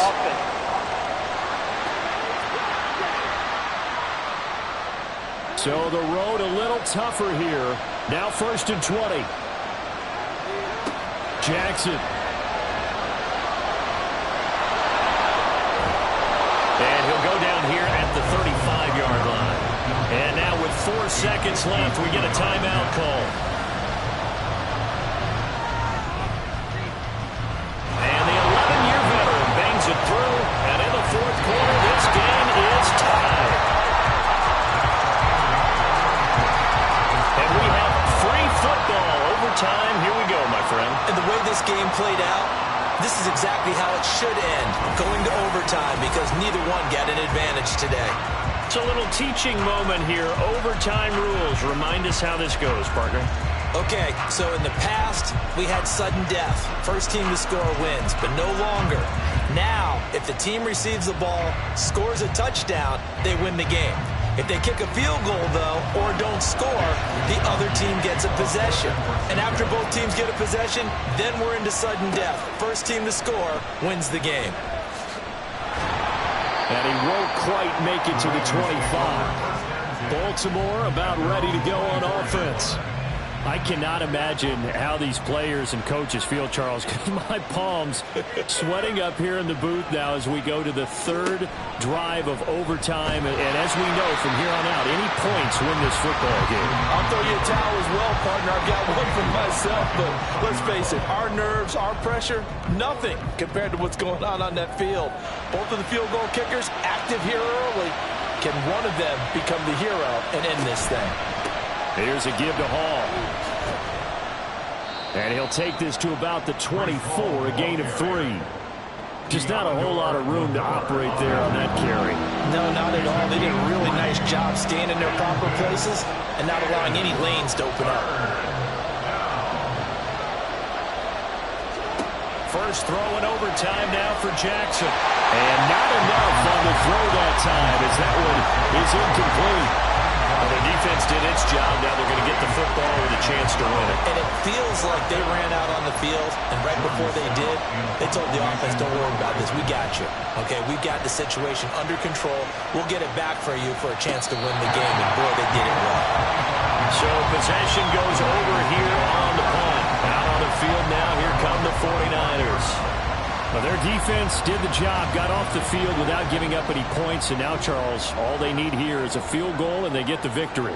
Yeah, and this is the way I love overtime. I'm one of those really, really old school guys that like sudden death right from the beginning. But we've got it now because any points wins the game. On defense, get a safety, a pick six, fumble return, you can win it as well. So I'm really looking forward to this series and see how both sides play it. And they get him behind the line, so that short gain on first down quickly negated. It'll go down as a 2-yard loss, and it brings up a third down. Now a shotgun snap as they'll look to throw. That's over the middle and caught by Ayuk. And he is going to have a 49ers first down as they're able to get the third down conversion. Charles, you get into these overtime situations, that's not a bad guy to dial into. Well, when you have to have plays, especially in a spot as you just described, we're in OT, you've got to go to the guys you can trust and you know are going to make the plays. Well, they say, it's not the X's and the O's, it's the Jimmys and the Joes. Now on first down, he'll drop to throw it. And the Raven pressure too much. Down he goes. Travis Jones able to drop him that time for his second sack of the evening. Next score wins, but remember, this will be a tie if the period ends with no scoring as they work on second down. And he will lose yardage back to the 34-yard line. They lose 2 on that last play, so things get even tougher. Third and long coming up.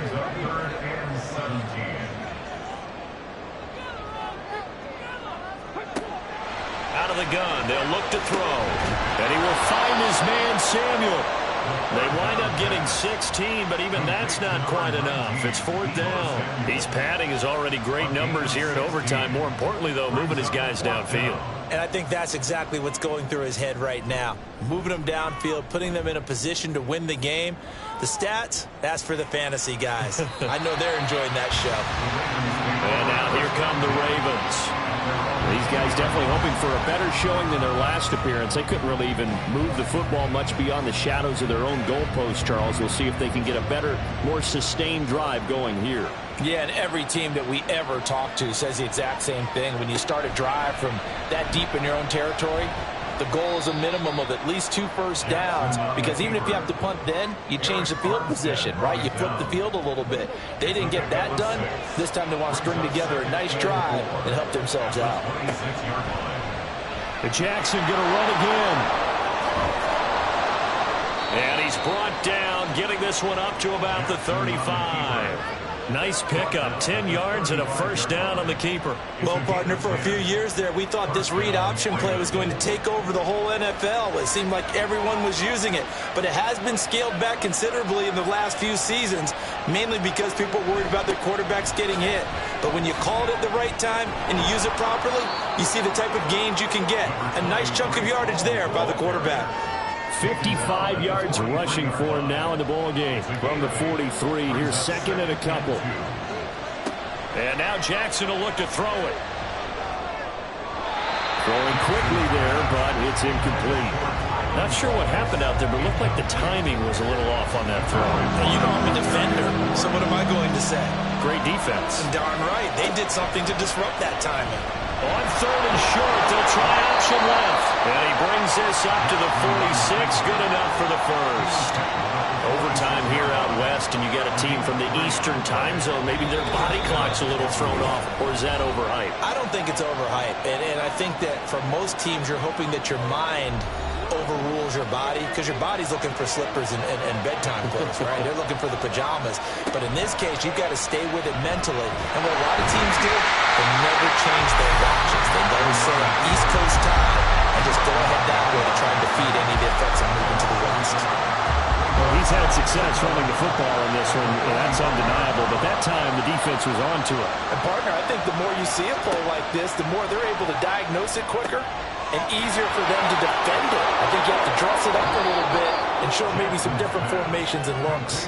And he's able to take it across midfield before going out of bounds. This will be the 8th play of the drive here. 3rd and 4. Now Jackson. He's got his target. That's complete. And this will move the chains again as the tackle's going to be made at the 49ers' 22-yard line. And the kick is good. He got it. And it's official now. They're going to the playoffs.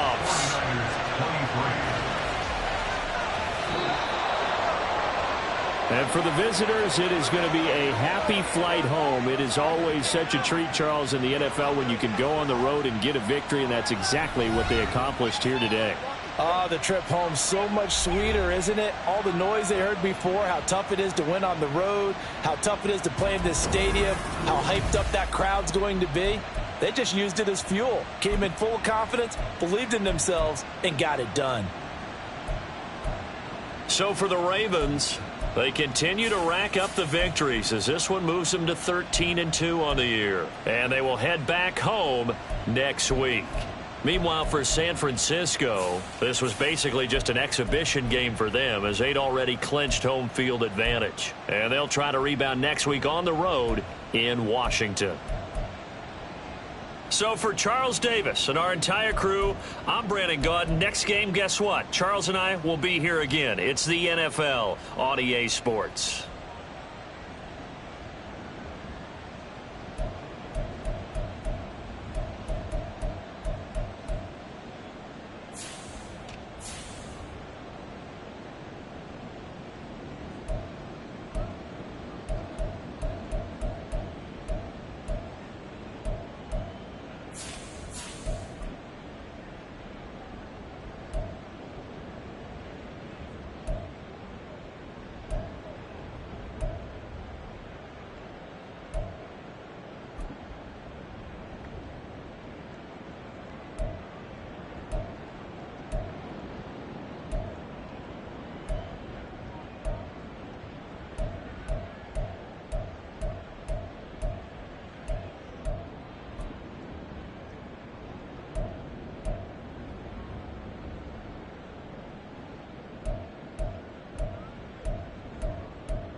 It's Week 16 of the National Football League, and this one features the Saints' superstar wide receiver, whose utter dominance has moved him within range of the single-season receiving record.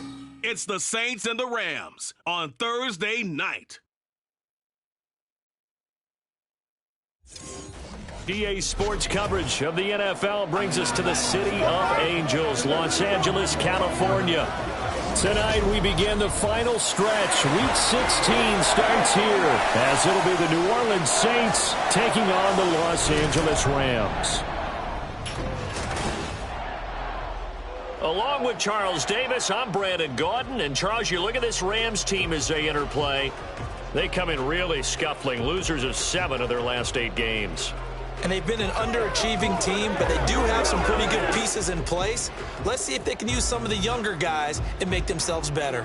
Meanwhile, for the visiting Saints, they come in off another victory a weekend ago. That ran their win streak up to 7 now. And I think that win last week established them as Super Bowl frontrunners. They're playing with confidence.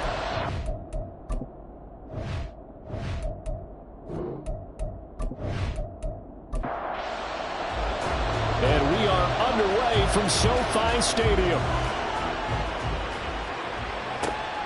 From his end zone, here's Rashid Shaheed. And he will be brought down here inside the 20. Good coverage as he's dropped at the 17. And here come the Saints for their opening drive. And leading them out in his 4th NFL season, former Temple Owl, P.J. Walker. You enjoyed watching that game tape, didn't you? Yeah, Last week's game. Good. 4 touchdowns, 1 pick. Now, you were a little upset about the pick. I didn't know if you would play him this week or not if you were the head coach. Hey, they got the win. You got the win, so you're going to give him another chance? I'm going to give him another shot. All right. I think the ratio's trying to eliminate the interception, but he wants to keep that hot streak going, throwing touchdown passes. 2nd and 7 from the 20. Walker. That's Olave bringing in another one.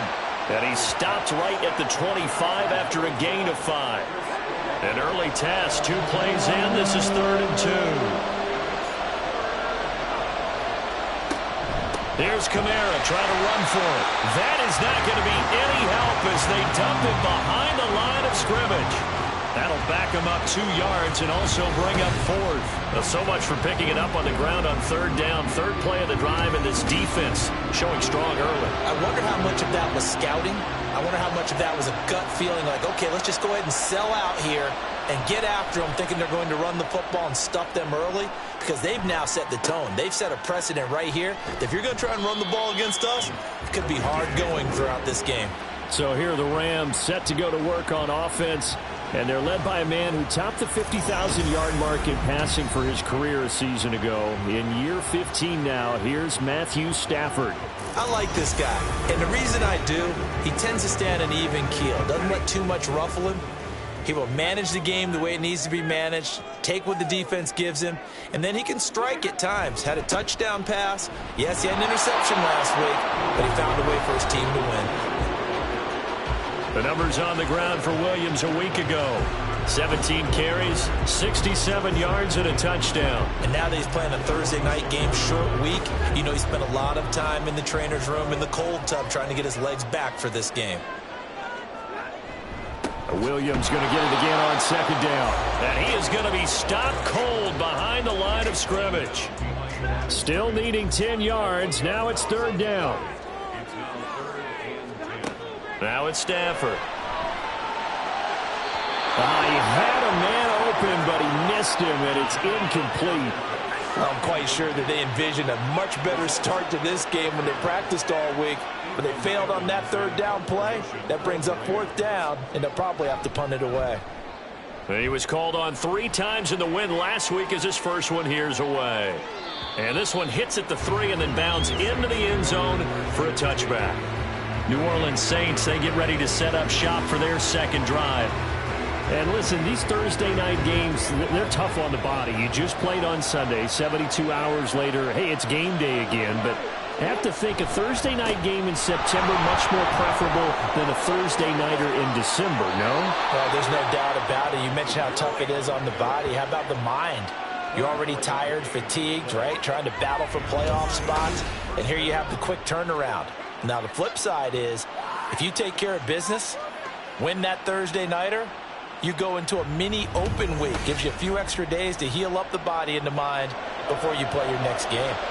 Took just one play to move all the way to the 44 as they try again on first down. Again, it's Kamara.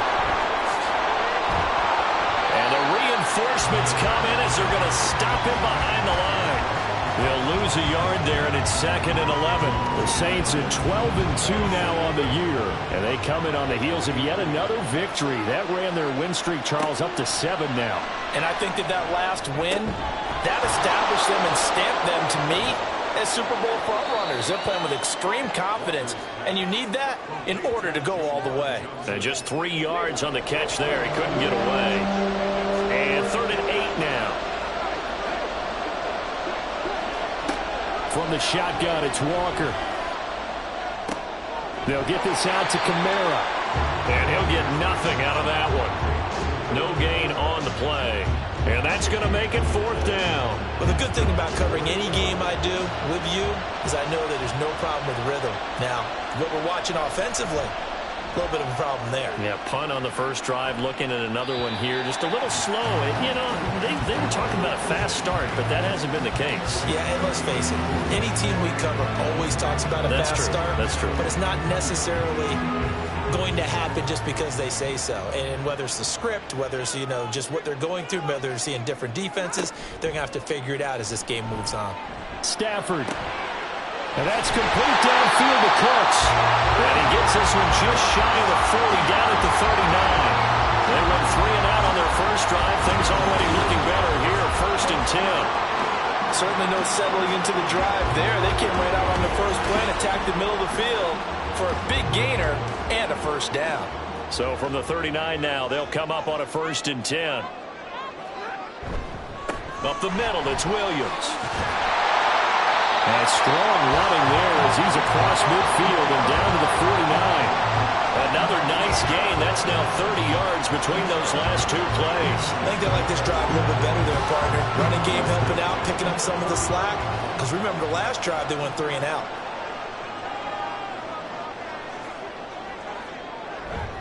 They stick to the ground game on first down. It's Williams. And he'll take this ahead for about 4. 2nd down coming up. You look at the Saints defense. In that win last week over the Giants, they were very good. And it was the pass rush that really keyed their victory. Got to the quarterback 6 times for sacks and plenty of other turbulence in the pocket for him as well. And this is going to be another first down as the tackle's made at the Saints 33.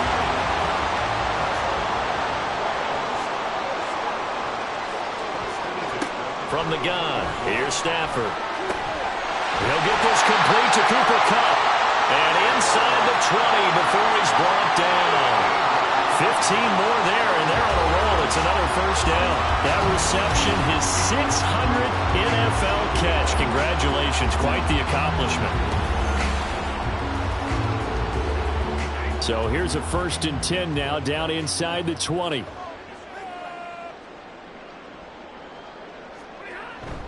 They go back to the ground with Williams. He'll get forward for 3 down to the 16-yard line. I do know from experience that when you slow down someone's running game, you're now doing the dictating on defense. And guess what? Now you're getting ready to tee off on their quarterback because they have to throw it all the time. But you still have to be alert for the draws and other plays of that nature to make sure you don't get hurt. Trying to find a lane, but instead he'll get back to the line of scrimmage and no more. This will be the 8th play of the drive. It's 3rd and 7. Now Stafford.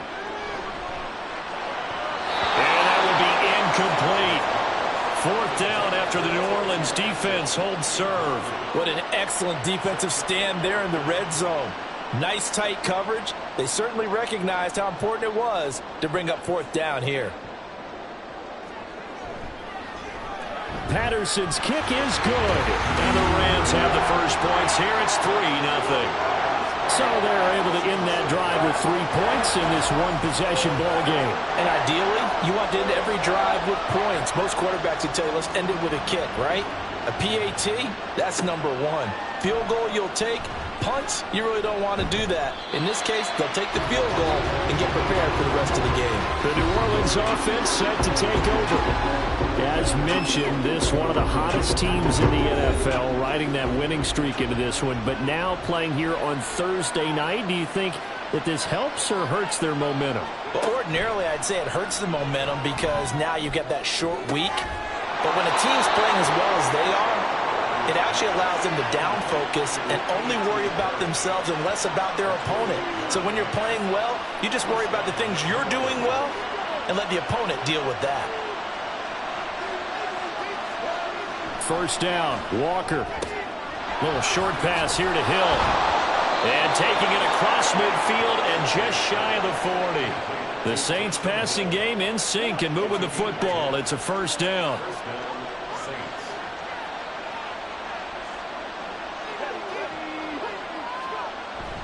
They'll pound it up the middle with Kamara.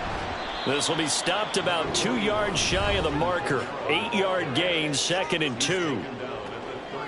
The numbers there for Kamara from a week ago. 20 carries, 105 yards. Well, obviously, he didn't have a great deal of time between games, having to turn around on a short week and get ready for Thursday night football. But he said in pregame, he was feeling pretty good and felt more recovered from last week's contest than he would have expected. Didn't seem to think this short week was going to affect him much as he chases a big performance here in prime time.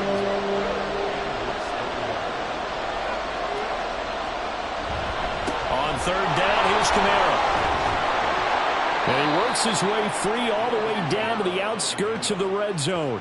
42 yards rushing for him now on just 6 carries to this point. Well, they're making an effort to get the ground game going tonight. So far, it's working. I like what we're seeing from the offensive line. They seem to have the leverage going and they're controlling things and reestablishing the line of scrimmage, moving that defensive front backwards. But also like what the runner's giving us, too. It appears that he's been waiting all day long to get out here and take off.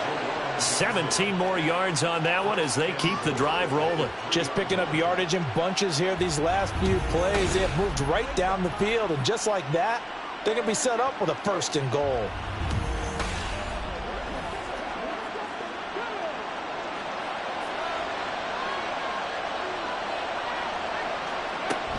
Kamara will get down close to the goal line, but not in, as he'll be marked down at the 1. And just one man in the backfield here. That's Kamara, 2nd and goal.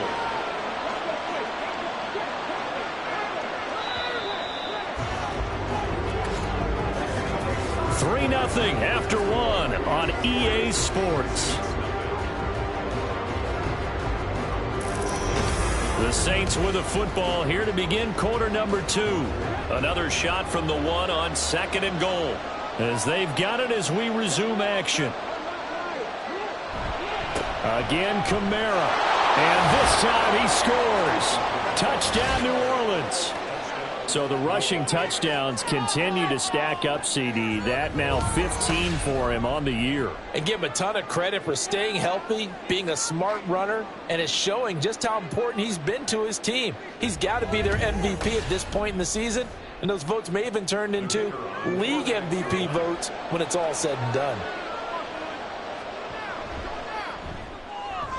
The point after, good by Groupie. And that makes it a 7-3 lead.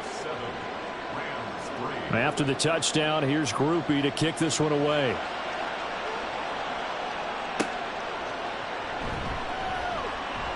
And good coverage there on special teams as they'll get him down shy of the 20. And the LA offense ready for this next possession. They come off a victory over the weekend, but now the quick turnaround here for this Thursday night game.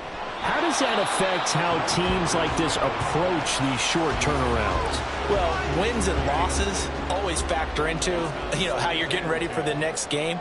But equally as important when you have the short turnaround, what is your injury situation? Are you losing key guys? And if so, how well have the backups prepared for this? Because you don't have much time to get them ready. They have to be ready before this week in order to play well in this game. Throwing on third down, Stafford. Over the middle, and there's a diving catch. Great way to convert on third down there. 21 yards the play. I'd have to say that whenever you see a good post route run, they do not like to let it end without the catch. Hence, that great diving play. Yeah, lay it up there, let him go get it, and he got it.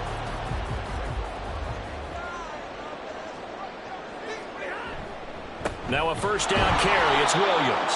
And he is met in his tracks behind the line of scrimmage. Officially, it's a 1-yard loss. That's going to bring up 2nd and 11. They'll stay on the ground with Williams. And he is going to be stopped cold behind the line of scrimmage. That'll wind up as a loss on the play, so now they're staring at a 3rd down and 12. The running lanes have definitely not been there for him here in the first half, and I don't think it's all been his fault. His offensive line hasn't given him much space. A loss results there. Here's Stafford. He's airing it out for Williams. And at the 7-yard line, the catch is made. And he's going to be brought down just shy of the 5 at the 6. They're able to convert on third down, and that sets up a 1st and goal. Well, Bart, I'm not sure how this drive's going to end, but how about the way they flip field position there? A nice attacking play that picked up a heck of a chunk of yardage.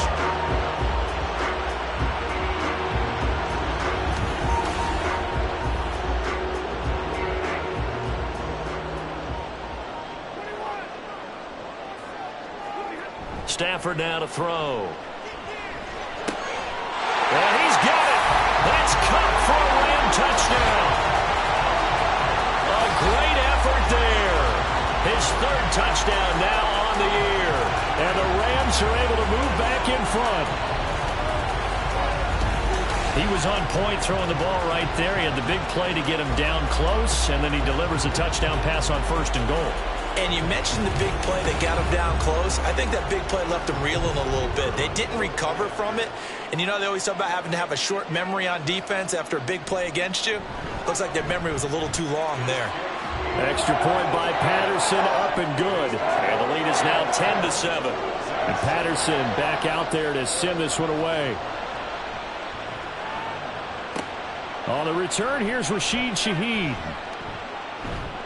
And he takes this near the 25. Just a little pass there. Call it the 26. Out onto the field comes New Orleans.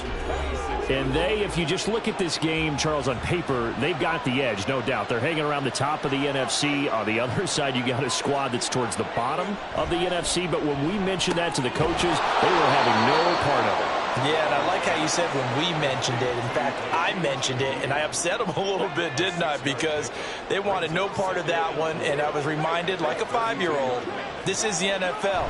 Any given Sunday, anything can happen. They are guarding against the upset. And this will wind up as Saints 1st down as the tackle made at about the 38. I think we all suspected that they were going back to him after he found the end zone on his last carry. And they kept the positive momentum going there. Another nice run by him. On 1st and 10, Walker. Open man left side. Shaheed has it. And they're well past midfield, just a yard or two shy of the 40. And the play goes for 19 yards, gives him a new set of downs. And maybe that touchdown on the previous drive has re-energized this offense a little bit. They've been kind of sluggish until then, but they're showing signs of life here, and they get good yardage that time and a 1st down. So from Rams territory now, it's 1st and 10 at the 42-yard line. And he's able to carve out about 6 there, down to the 37.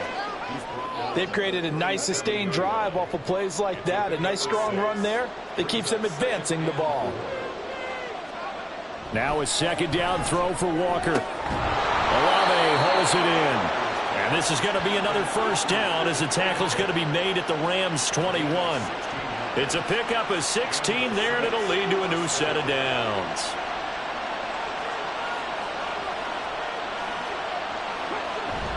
Play action now. Walker. And he'll find Moreau here. They'll wind up getting just a yard, and it's second down. Got to give credit where it's due. Really nice defense on that play. The pitch and catch was successful, but not any run after it. Second down. Here's Walker. Got a man over the middle. It's Williams. So the completion results there in 9 yards. And that's going to make it third down and less than a yard.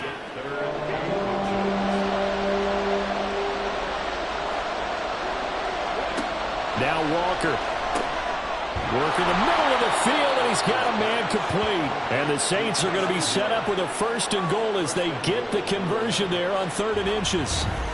And in a lot of ways, that catch is expected. Red zone presence, and that one was realized there. You've got to find your tight end in that situation.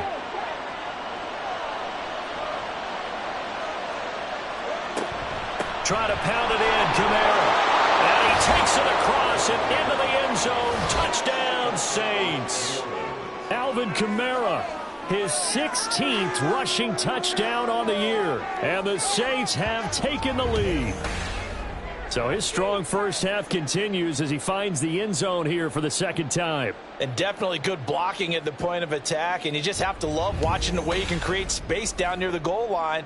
And he's able to take it into the end zone. Here's Groupie for the PAT. And that makes it 14-10. So that drive consumes 9 plays all told. And the capper came from Alvin Kamara on the touchdown run.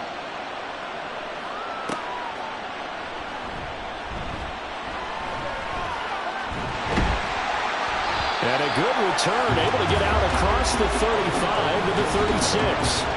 Now the Rams offense, they work their way back on the field as we grind toward the end of the season here, and they haven't had the season that they had hoped. So let me ask you to play GM. Where might they look to make some changes? I think when you look into the upcoming draft, think hard about them drafting multiple offensive linemen. They've got to get stouter up front. And as a GM always tells me, Charles, this is a big boy league, and big people always end up winning games for you. 2nd and 10, Stafford again. Going up top for Kupp, and that's caught inside the 30. Touchdown, Rams. Cooper Kupp with his 2nd touchdown of the game, 4th of the year. And the Rams have yet again retaken the lead. They erased that deficit pretty quickly, did they not? A 2-play drive. What do we call that? Short-lived? Very. Very short-lived. 2 plays later, they're in the end zone and back out in front. We always talk about drives, don't we? Does 2 plays count as a drive? Not really, but that 2nd play was so good. I don't care what we call it. It was enjoyable to watch. Extra point by Patterson, up and good. And it's now 17-14.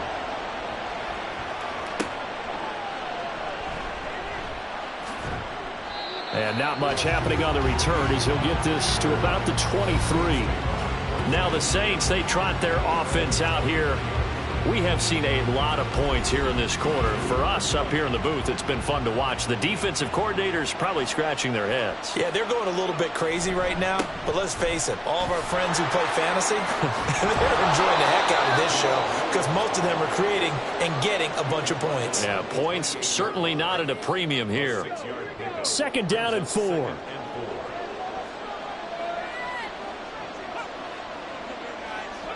To throw is Walker. Look at the big fella go. And he'll take this all the way up to the 38-yard line. 10 yards, good for his Saints, 1st down.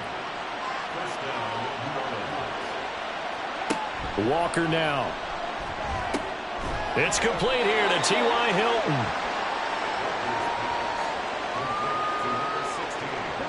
Ball spotted at the 45. Here's 2nd and 3. Now Walker. Man open left side. It's Williams. And he'll get it out a couple yards shy of midfield at the 48. The Saints on 3rd down. They've hit 2 for 4 thus far. They're looking at 3rd in the nose of the football. They'll try and run for it. Here's Williams. And he's got enough for the first across midfield to the 48. 4 yards on the pickup, good enough to extend the drive. So from Rams territory now, it's 1st and 10 at the 48-yard line. To throw is Walker. The improv on the scramble there gets him 6, and it'll be 2nd down. You know what I like about that play? He didn't try to do too much on 1st down. He took what the defense gave him, put together a solid gain to bring up 2nd and manageable. Now they have a couple of plays to pick up just a few yards and a new set of downs. Little short pass here to Hill, so the completion gets him just a yard. And now that sets up 3rd and 2. 2 minutes remaining in this first half of football. That was an okay hookup there with his tight end, but unfortunately, they didn't get the kind of yards they had hoped for. That's going to bring up 3rd down. Walker. He's got his target. That's complete. And he'll go out of bounds after taking it a little further down inside the 40. At 5 yards on the play there, the drive will continue. So from the 36 now, 1st and 10. Here's Walker. And that is incomplete. Oh, the coverage a little too good there, and it's 2nd down.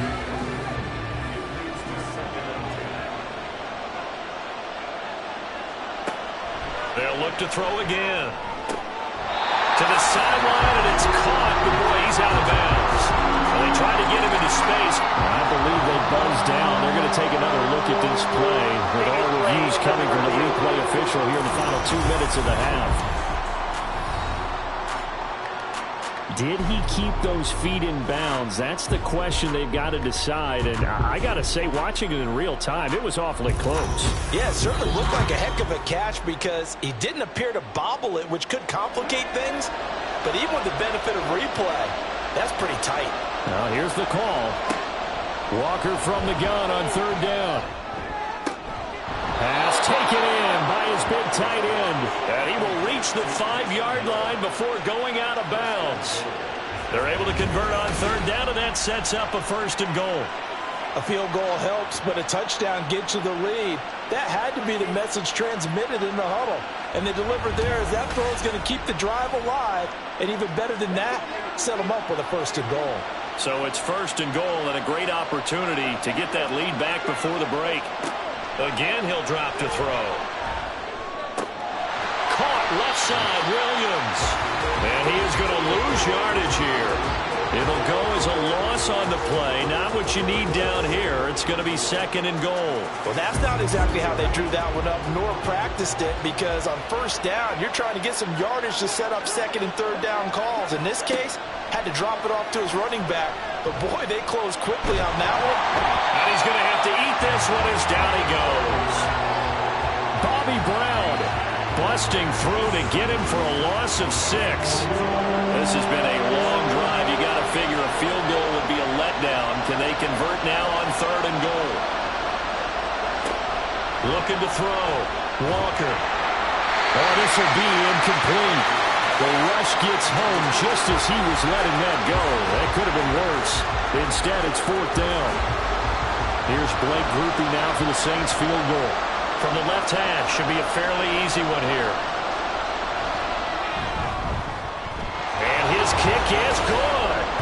So he's been automatic to this point of the season, and he connects on the field goal there. And what a luxury it is to have a kicker you can depend upon, partner, because he hasn't missed all year long. Converts on that one as well. And kudos to you. You didn't jinx him.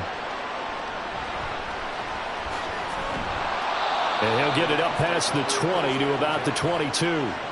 Set to begin their next drive, the Rams offense at the line. And with time quickly fading here in the 2nd quarter, not sure how aggressively, offensively they want to play this. I think we'll find out just how much they trust their guys in this situation if they decide to take a shot. So thanks to the late field goal, we are all tied up heading to intermission. As we send you cross-country to Orlando, Jonathan Coachman is there and has our EA Sports halftime report. All right, Brandon, we're into the final 3 weeks of the NFL season. A lot of races going to be coming right down to the wire. Before we get it back to you guys, let's check out what we have coming up this weekend on the Week 16 NFL slate. Good games galore in that Sunday lineup. We'll highlight the one going on in Atlanta. A big one for the Falcons as they'll take on the visiting Indianapolis Colts. Then later, they'll let the sun die down a bit in Tampa. A late start here in Florida, where it'll be the Buccaneers taking on the Jacksonville Jaguars. And then lastly, the nation gets a good one on Sunday night between the New England Patriots and the Denver Broncos. We thought this one would be a close battle coming in, and we have not been disappointed. They're all even to this point. This has the feeling of a game that could go right down to the wire. One mistake or one big play could turn out to be the difference. Okay, Coach, thanks as always. This one's still anyone's game as we welcome you back for quarter number 3. And ready to get the party started for the second half. It was an even first half, all tied on the scoreboard. And taken down just past the 20 at about the 21-yard line. Out come the Rams. They'll have it first here to begin the third quarter. This offense ready for the first drive of the third quarter. Well, quarters number 1 and 2 entertaining. We saw some good offense points put up, Charles, and all tied on the scoreboard. And it sets us up for what could be a really fun second half because we've seen both sides score almost at will here in the first half. And now, here in the second half, getting the ball first, you've got to think, hey, we can go out and really run our offense the way we did in the first half. But if I'm a defensive player, all I'm thinking is, can I make a play to really help out my team and break this streak of offense? One play has him to the 37 here for 1st and 10. Here's Stafford. They're unable to connect, but a late flag comes in. And the contact may have come too early. Defense. Trying to defend the out route there, got the PI call. And you know what's difficult about that one is sometimes you want to make the undercut move and go for the football, and other times just want to hang on the upfield shoulder and make the tackle. I think he got caught in between and created a foul. A good run there on first down, and it'll leave him with a 2nd and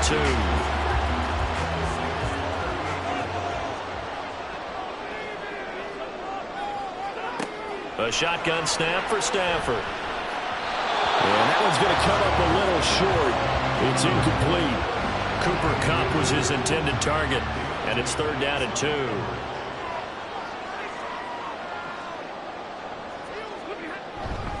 Now a give up the middle to Williams. And this is not going to be enough. Was in search of 2 yards and only got halfway there. Well, they're hoping that the second half is better for him than the first half. They've got to find a way to get him going. He's a big part of their offense. This would have been a 54-yard boot had they tried a field goal, but they will not try a field goal. They're going for it. Here we go with Williams. And he gets it to the 32. Good enough for a 1st down. A solid pickup of 5 and a very solid 4th down conversion. And defensively, pure frustration. Stafford on 1st down. And he's taken down here by the Saints. Finally hauled down for the first time this game. Multiple defenders in there to drop him. And that'll be marked down as their first sack of the game. Well, they had 6 last week. And this offense did its homework, didn't it? Because they saw all that pressure, and they really worked hard to tamp it down and beat it back. And they did a great job in the first half. But now they've gotten their first sack here in the second half. Look out. They'll try to increase the pressure. Now it's Stafford. And the timing a bit off that time as that one falls to the ground. Well, partner, guaranteed they approach this play with the idea of making up ground to make 3rd down manageable. Unfortunately, with that incompletion, right back where they started on the last snap. Now they need a big 3rd down play in order to pick up the yardage needed. Meanwhile, on 3rd down, they take a shot at the end zone, but it's incomplete. There is something to a game plan with trying to keep a defense honest. With a guy with that type of speed, you do so. Send him deep. Try and throw some air under it and hope you connect downfield. On that play, they were unsuccessful. And this is going to hit the goal line and continue on into the end zone for a touchback. Now the attention turns to the Saints offense getting ready for their first possession of the second half.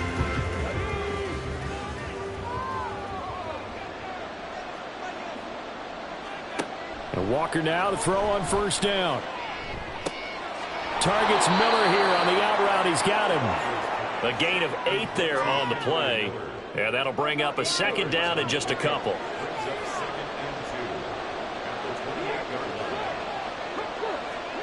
From the shotgun, it's Walker. That's complete to Moreau, the tight end. Look at the big man rumble. Touchdown, New Orleans. Foster Moreau, his first touchdown on the year. And the Saints have moved out in front. Charles, that was a heck of a play. It truly was, because when he made that catch, he had to shake through some people, right? So that play, to me, a highlight film that should be accompanied by bass music, right? I mean, boom, boom, boom, and he finds his way to the end zone. Terrific play. Groupie able to add the PAT. And they will take a 7-point lead. After the touchdown, here's Groupie to kick this one away. From a yard or two deep, here comes a return. And he's up past the 20 to the 22-yard line. And now out on the field, here comes Los Angeles. The last series for him, a little disappointing, forced to punt. And now they'll try to do better here and come away with some points as they begin this drive, 1st and 10. They begin the drive with Williams. And he'll take it ahead to the 28-yard line. It's a 6-yard gain on the ground, and that'll make it 2nd and 4.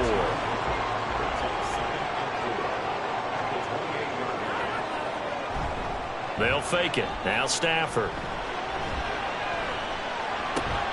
That's into the hands of Tutu Atwell.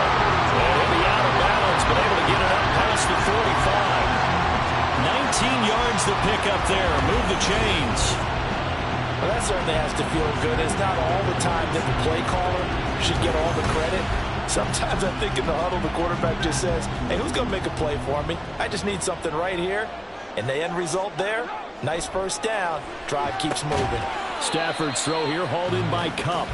And he is down at the 48. A pickup of 4 that started at 148-yard line and ended at the other. It's now 2nd and 6 at the 48-yard line. Play action. Stafford. He throws it on the move but can't connect as that falls incomplete. The coverage keyed in on him since that last completion his way. He earned a little more attention on that route, and that made it a lot tougher to get a clean throw his way. Now the throw on 3rd down, knocked away and incomplete. A misconnection there. He's hit on just 50% of his passes thus far. That's not where you want to be. Now you see the evolution of the game. You go back to the quarterbacks of old, 50% would be terrific because they threw the ball downfield almost every time they threw it. Now with the short passing game, you should be above 60% just to be in the average range. The Saints offense now, they get ready to head back onto the field. They're rocking and rolling, but the scoreboard doesn't show a big difference. You know, maybe it's one of those games where coaches say you can't miss your turn on offense. I like the way you phrased it, especially with that. I love that rocking and rolling because the explosions on offense are happening. So that's going to get the crowd going. They're loving that. But defensively, they just can't get it together to get the stops they've needed in order to help increase their margin. They've got to find a way. But you're not counting on it. That's exactly what you said. Can't miss your turn, can't miss your opportunity. Yeah, they're going for another opportunity now. Working out of the gun here, Walker. Pitch and catch to Moreau, the tight end. And he's out of bounds, able to take this one up to the 35. The result, only 4 yards there on the play. And that'll bring up 4th down. Here comes the Saints punter now, as he'll come on to kick this one away. Taken in at the 22. 7 yards on the return after a punt of 39. And the Rams will go on offense here with a 1st and 10. Stafford and the Rams come up 1st and 10. Just shy of the 30. He'll look to Williams to begin things. And he'll scratch out a yard up to the 30, and that's all. And the big fella stuffed that one up in a big way.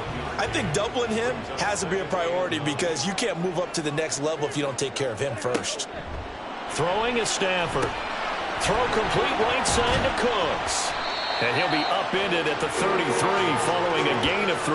And guess what? It brings up third down. Third down and 6. Stafford. Oh, he had him. He was open, but he couldn't get it to him. It's incomplete. Those are the ones you dream of as defenders. I think if he gets eyes on the ball a little bit earlier, he might come away with it. Instead, it's going to wind up as just an incomplete pass. So they're forced to punt on 4th as this one's away.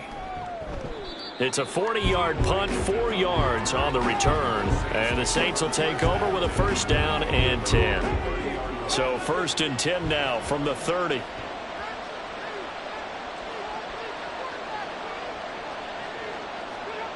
Now Walker. Sideline throw, it's complete. And a nice job there of keeping the toes in bounds. Now 2nd and 3.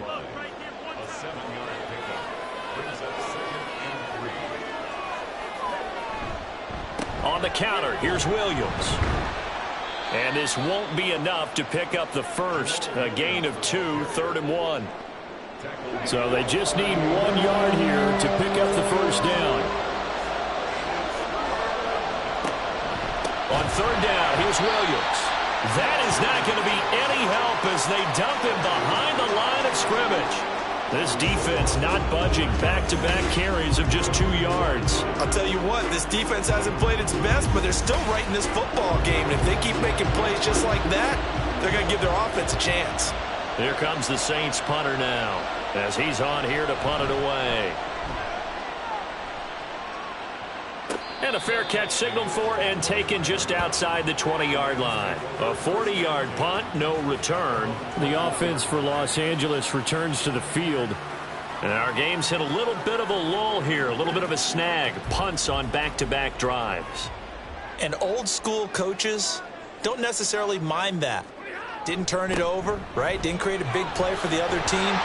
Right now what you're looking for is can you gain an advantage in field position? And that's what both teams are seeking right now. Yeah, they'll be seeking to gain that advantage here on this drive.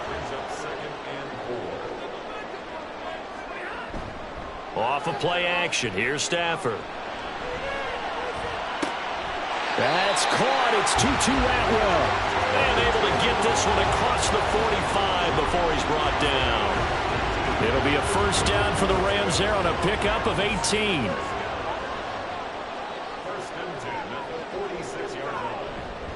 The busy night continues for Williams. And that one blown up quickly as he's going to be stopped before he could even get started. Credit Brian Brzee in there to greet him and drop him for a loss. After the loss, they'll come up 2nd and 13. Here's Stafford. He's letting it fly for Cooks. And he knocks the ball away, and it falls incomplete. Well, when the running game's not working, sometimes you just got to take a few more chances down the field. That's a good effort, but it winds up incomplete. Now on 3rd and long, they'll look to throw. And that's incomplete. What a difference a week makes. Last week, he hit on over 80% of his passes. This week, he's down under 50%. What do you see as the difference? Well, I think we're used to seeing a drop. If someone's over 80%, they're not going to hold that number, not in this league. But a drop under 50%, that just tells me that the defense has spent a lot of extra time on game films and came up with a really good plan to try and chip away at his timing.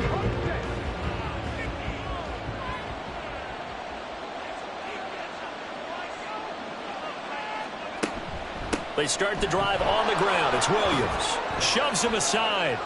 And he's stopped right at the 25 after a gain of 5. In my book, that's running the ball well, but with intelligence. How about him keeping the clock moving, staying in bounds? Yeah, even though it's the 3rd quarter, you're thinking ahead, aren't you? This is where your running game can really help you with a lead in the 2nd half. I agree totally. It's not just end-of-the-half situations that you worry about the clock. It's throughout the game. And with a lead, stay in bounds. Make them fight harder to try and catch you. 1 quarter remains here in this Thursday night matchup. We'll return with more after this. You're watching the NFL on EA Sports. Back now in Los Angeles. Line of scrimmage, the 31 now on 1st and 10. It's the Saints. They'll be looking to expand their lead here. They've got the football as we start the fourth. Out to the left, that's where the tight end Moreau is. They'll wind up getting 7 on the play, and it's second down. Now Walker. And it's caught, the tight end Hill. And this is going to be another first down as the tackle's going to be made at the Rams' 43. 19 yards to pick up there. Move the chains. These guys are running offense like you drive. The pedal is down, stomp down. How about that? Back-to-back completions. They are rolling. So much for being conservative and running that football. So from Rams territory now, it's 1st and 10 at the 43. Walker. And the Rams got him. They bring him down. Bobby Brown, his second sack of the night. And we all know how talented this guy is who's calling the signals for him. But even the best in the game, they can struggle against a good, cohesive zone coverage. Can't find a gap in the secondary quick enough, and he ends up taking a sack. Now a deep ball there on second down, but it'll wind up incomplete. Just because you got the lead in the fourth, it doesn't mean you have to play it safe. I like the aggressive play call there to push it downfield. That time, it didn't work out. And he's going to be sacked. They sack him back right at the midfield stripe. It'll be a sack and a loss of 3, but more importantly, it brings up 4th down. Here comes the Saints punter now. He'll boot it away from about his 35. This is away, but boy, headed straight for the sidelines. As the Rams offense comes back out, here is the NFC playoff picture coming into the weekend. Now, if you're a fan of punting, and I know that not many people are, but this game kind of turning into one for you. Well, it's okay if it's a skills contest, right? We're really into it then, but not during the course of an actual game. This has turned into a field position game, though. Sometimes a better punter may actually determine the outcome. And they get him down, but not before he takes it across the 40-yard line. 17 yards on the catch and run. It's a first down. I got the sense that the defense created a little momentum for them there, didn't they? Did their job, forced the punt. Now, nice start to the drive. Offense has to do their part. Yeah, they certainly do, but what a great start for them. They got to go thank the guys on D.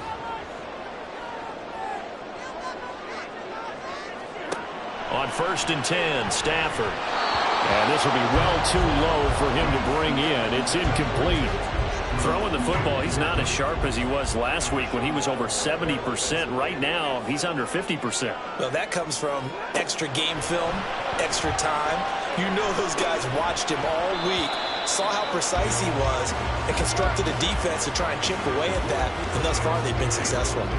The offense on 3rd down tonight, not so hot. 2 for 9 to this point. This is 3rd and 10. Again, it's Stafford. Trying to find Cup, but it's intercepted. Picked off by Marshawn Lattimore. And the Saints are going to take over a couple of yards shy of midfield.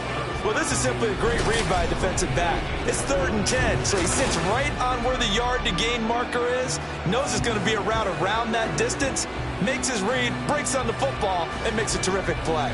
Now the Saints coming back out ready to go for this next drive.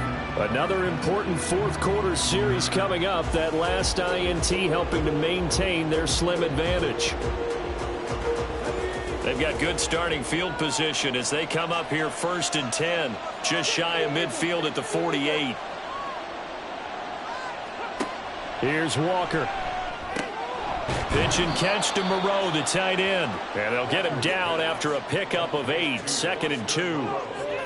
Nice rhythm throw there on 1st down. He located his tight end, made a nice easy pitch and catch. Hoping he can break a tackle or two. Wasn't able to do that there, but still good yardage. On 2nd down, Williams. And he is met in his tracks behind the line of scrimmage. He winds up giving a yard back there, and now it's 3rd and 2.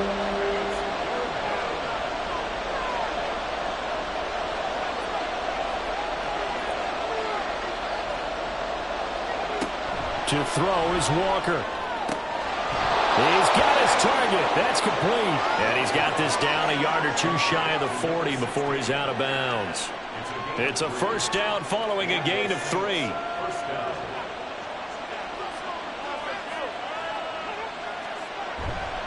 Now Williams running left. Ooh, the juke. And he's going to get this down near the 30-yard line. 12 yards there, good for a Saints first down. Well, you know me, partner. I never tell them to back off of being aggressive, but sometimes you see the consequences when you're overly aggressive and you don't secure tackles. Guys break through. Trying to sell out to pry that football loose, and just as you said, cost some yardage. Yeah, you got to go get him. Stand him up first before you go for the ball. Don't just go for it initially. 5 yards on the carry. Good pickup on first down. From the 25, here's a 2nd and 5. To throw is Walker. Caught left side, Williams. And he'll get it down this time to the 17. 9 yards to pick up there, and it's a first down.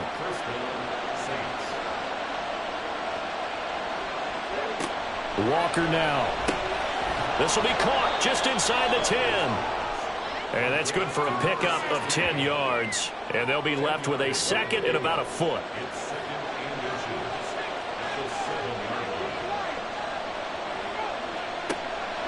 Back to throw. Walker. And his throw here is going to be incomplete. Something we haven't really seen much of from him, an incomplete pass. Yeah, last week he finished at 70%. This week he's up over 80%. I don't know how you slow him down. Pass rush is usually the best way because a quarterback on his back usually can't complete a pass. They only got 2, but that was enough as they'll convert to make it 1st and goal.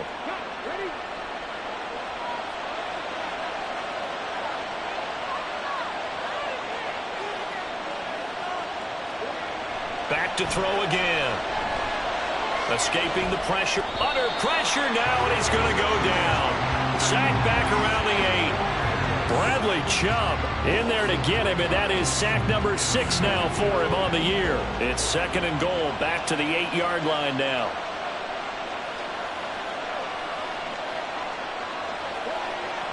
Looking to throw. Walker.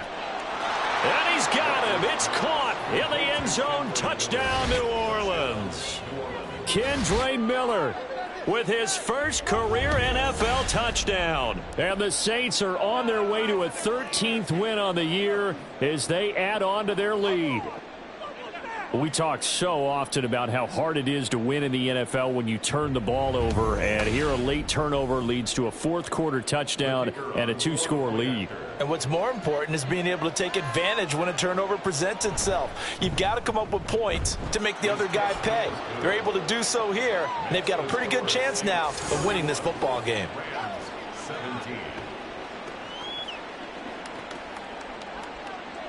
After the touchdown, here's Groupie to kick this one away.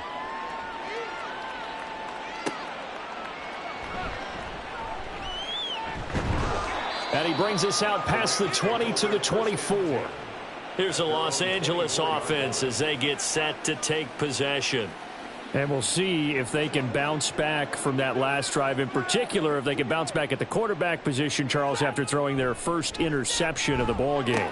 Yeah, and some guys, you know they're going to want to try and get a big play right away and take control back. Others, they're going to want to look to hit a couple shorter passes and get a little momentum back that way. But for the defense, that goal's not changing a bit. They want another pick. You're exactly right about that. In fact, you've got to watch them a little bit because in coverage, they may cut down their gaps a little bit, maybe their splits a little bit in order to try and get to the ball even faster. He's got it at the 15. Touchdown, LA. Tutu Atwell, 73 yards. And the Rams have made it a one-score game again here in the 4th. No, we're not cheering. No, we're not rooting, but I am excited about this. I know you are too. We got a ball game again after that big-time strike. Big-time strike, and you are right. Don't go anywhere yet. This thing's not done. Extra point try now for Patterson.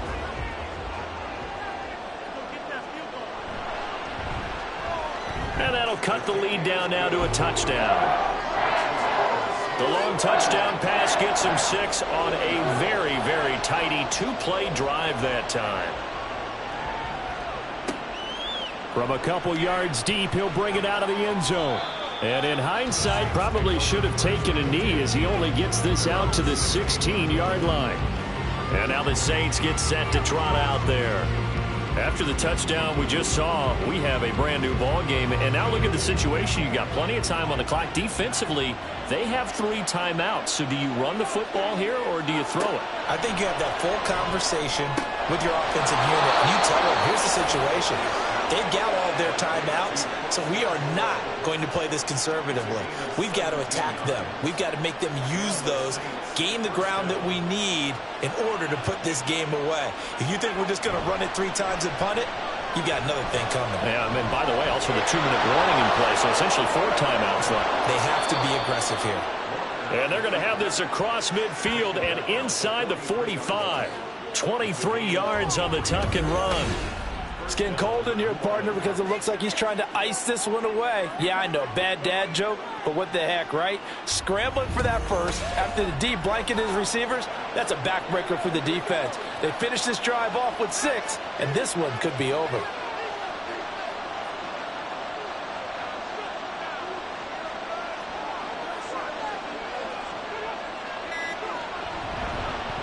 They'll fake the jet sweep, but instead give up the middle to Williams. And this has been a recurring theme tonight for sure. Nowhere to run. Back to the line of scrimmage, that's all. 4th quarter, down to the final 2 minutes, and we've got a 1-score game. So it's Saints football as we get you reset. Another running situation on the doorstep as they come up 2nd and 10. He's going to get it again. Just looking to get forward and protect the ball. And now right out of the 2-minute break, we'll get a timeout used defensively with 1:56 to go. Again, it's Williams. And he is going to have the first down, and that is going to suck the life right out of this crowd. Now the Rams will signal for a timeout, their 2nd. That'll leave them with just 1 remaining in this 4th quarter of play. And he will have a Saints first down. It has been a struggle, but it's looking like that'll be the one to seal a victory for him.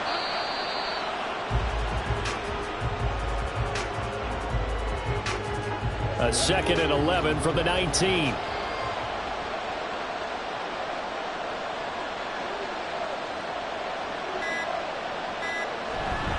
Up the middle, it's Williams. And he'll take it from the 18 to the 15, a gain of 3. I like it. I like the call. Still an opportunity to run the football and chew up a little more time off the clock.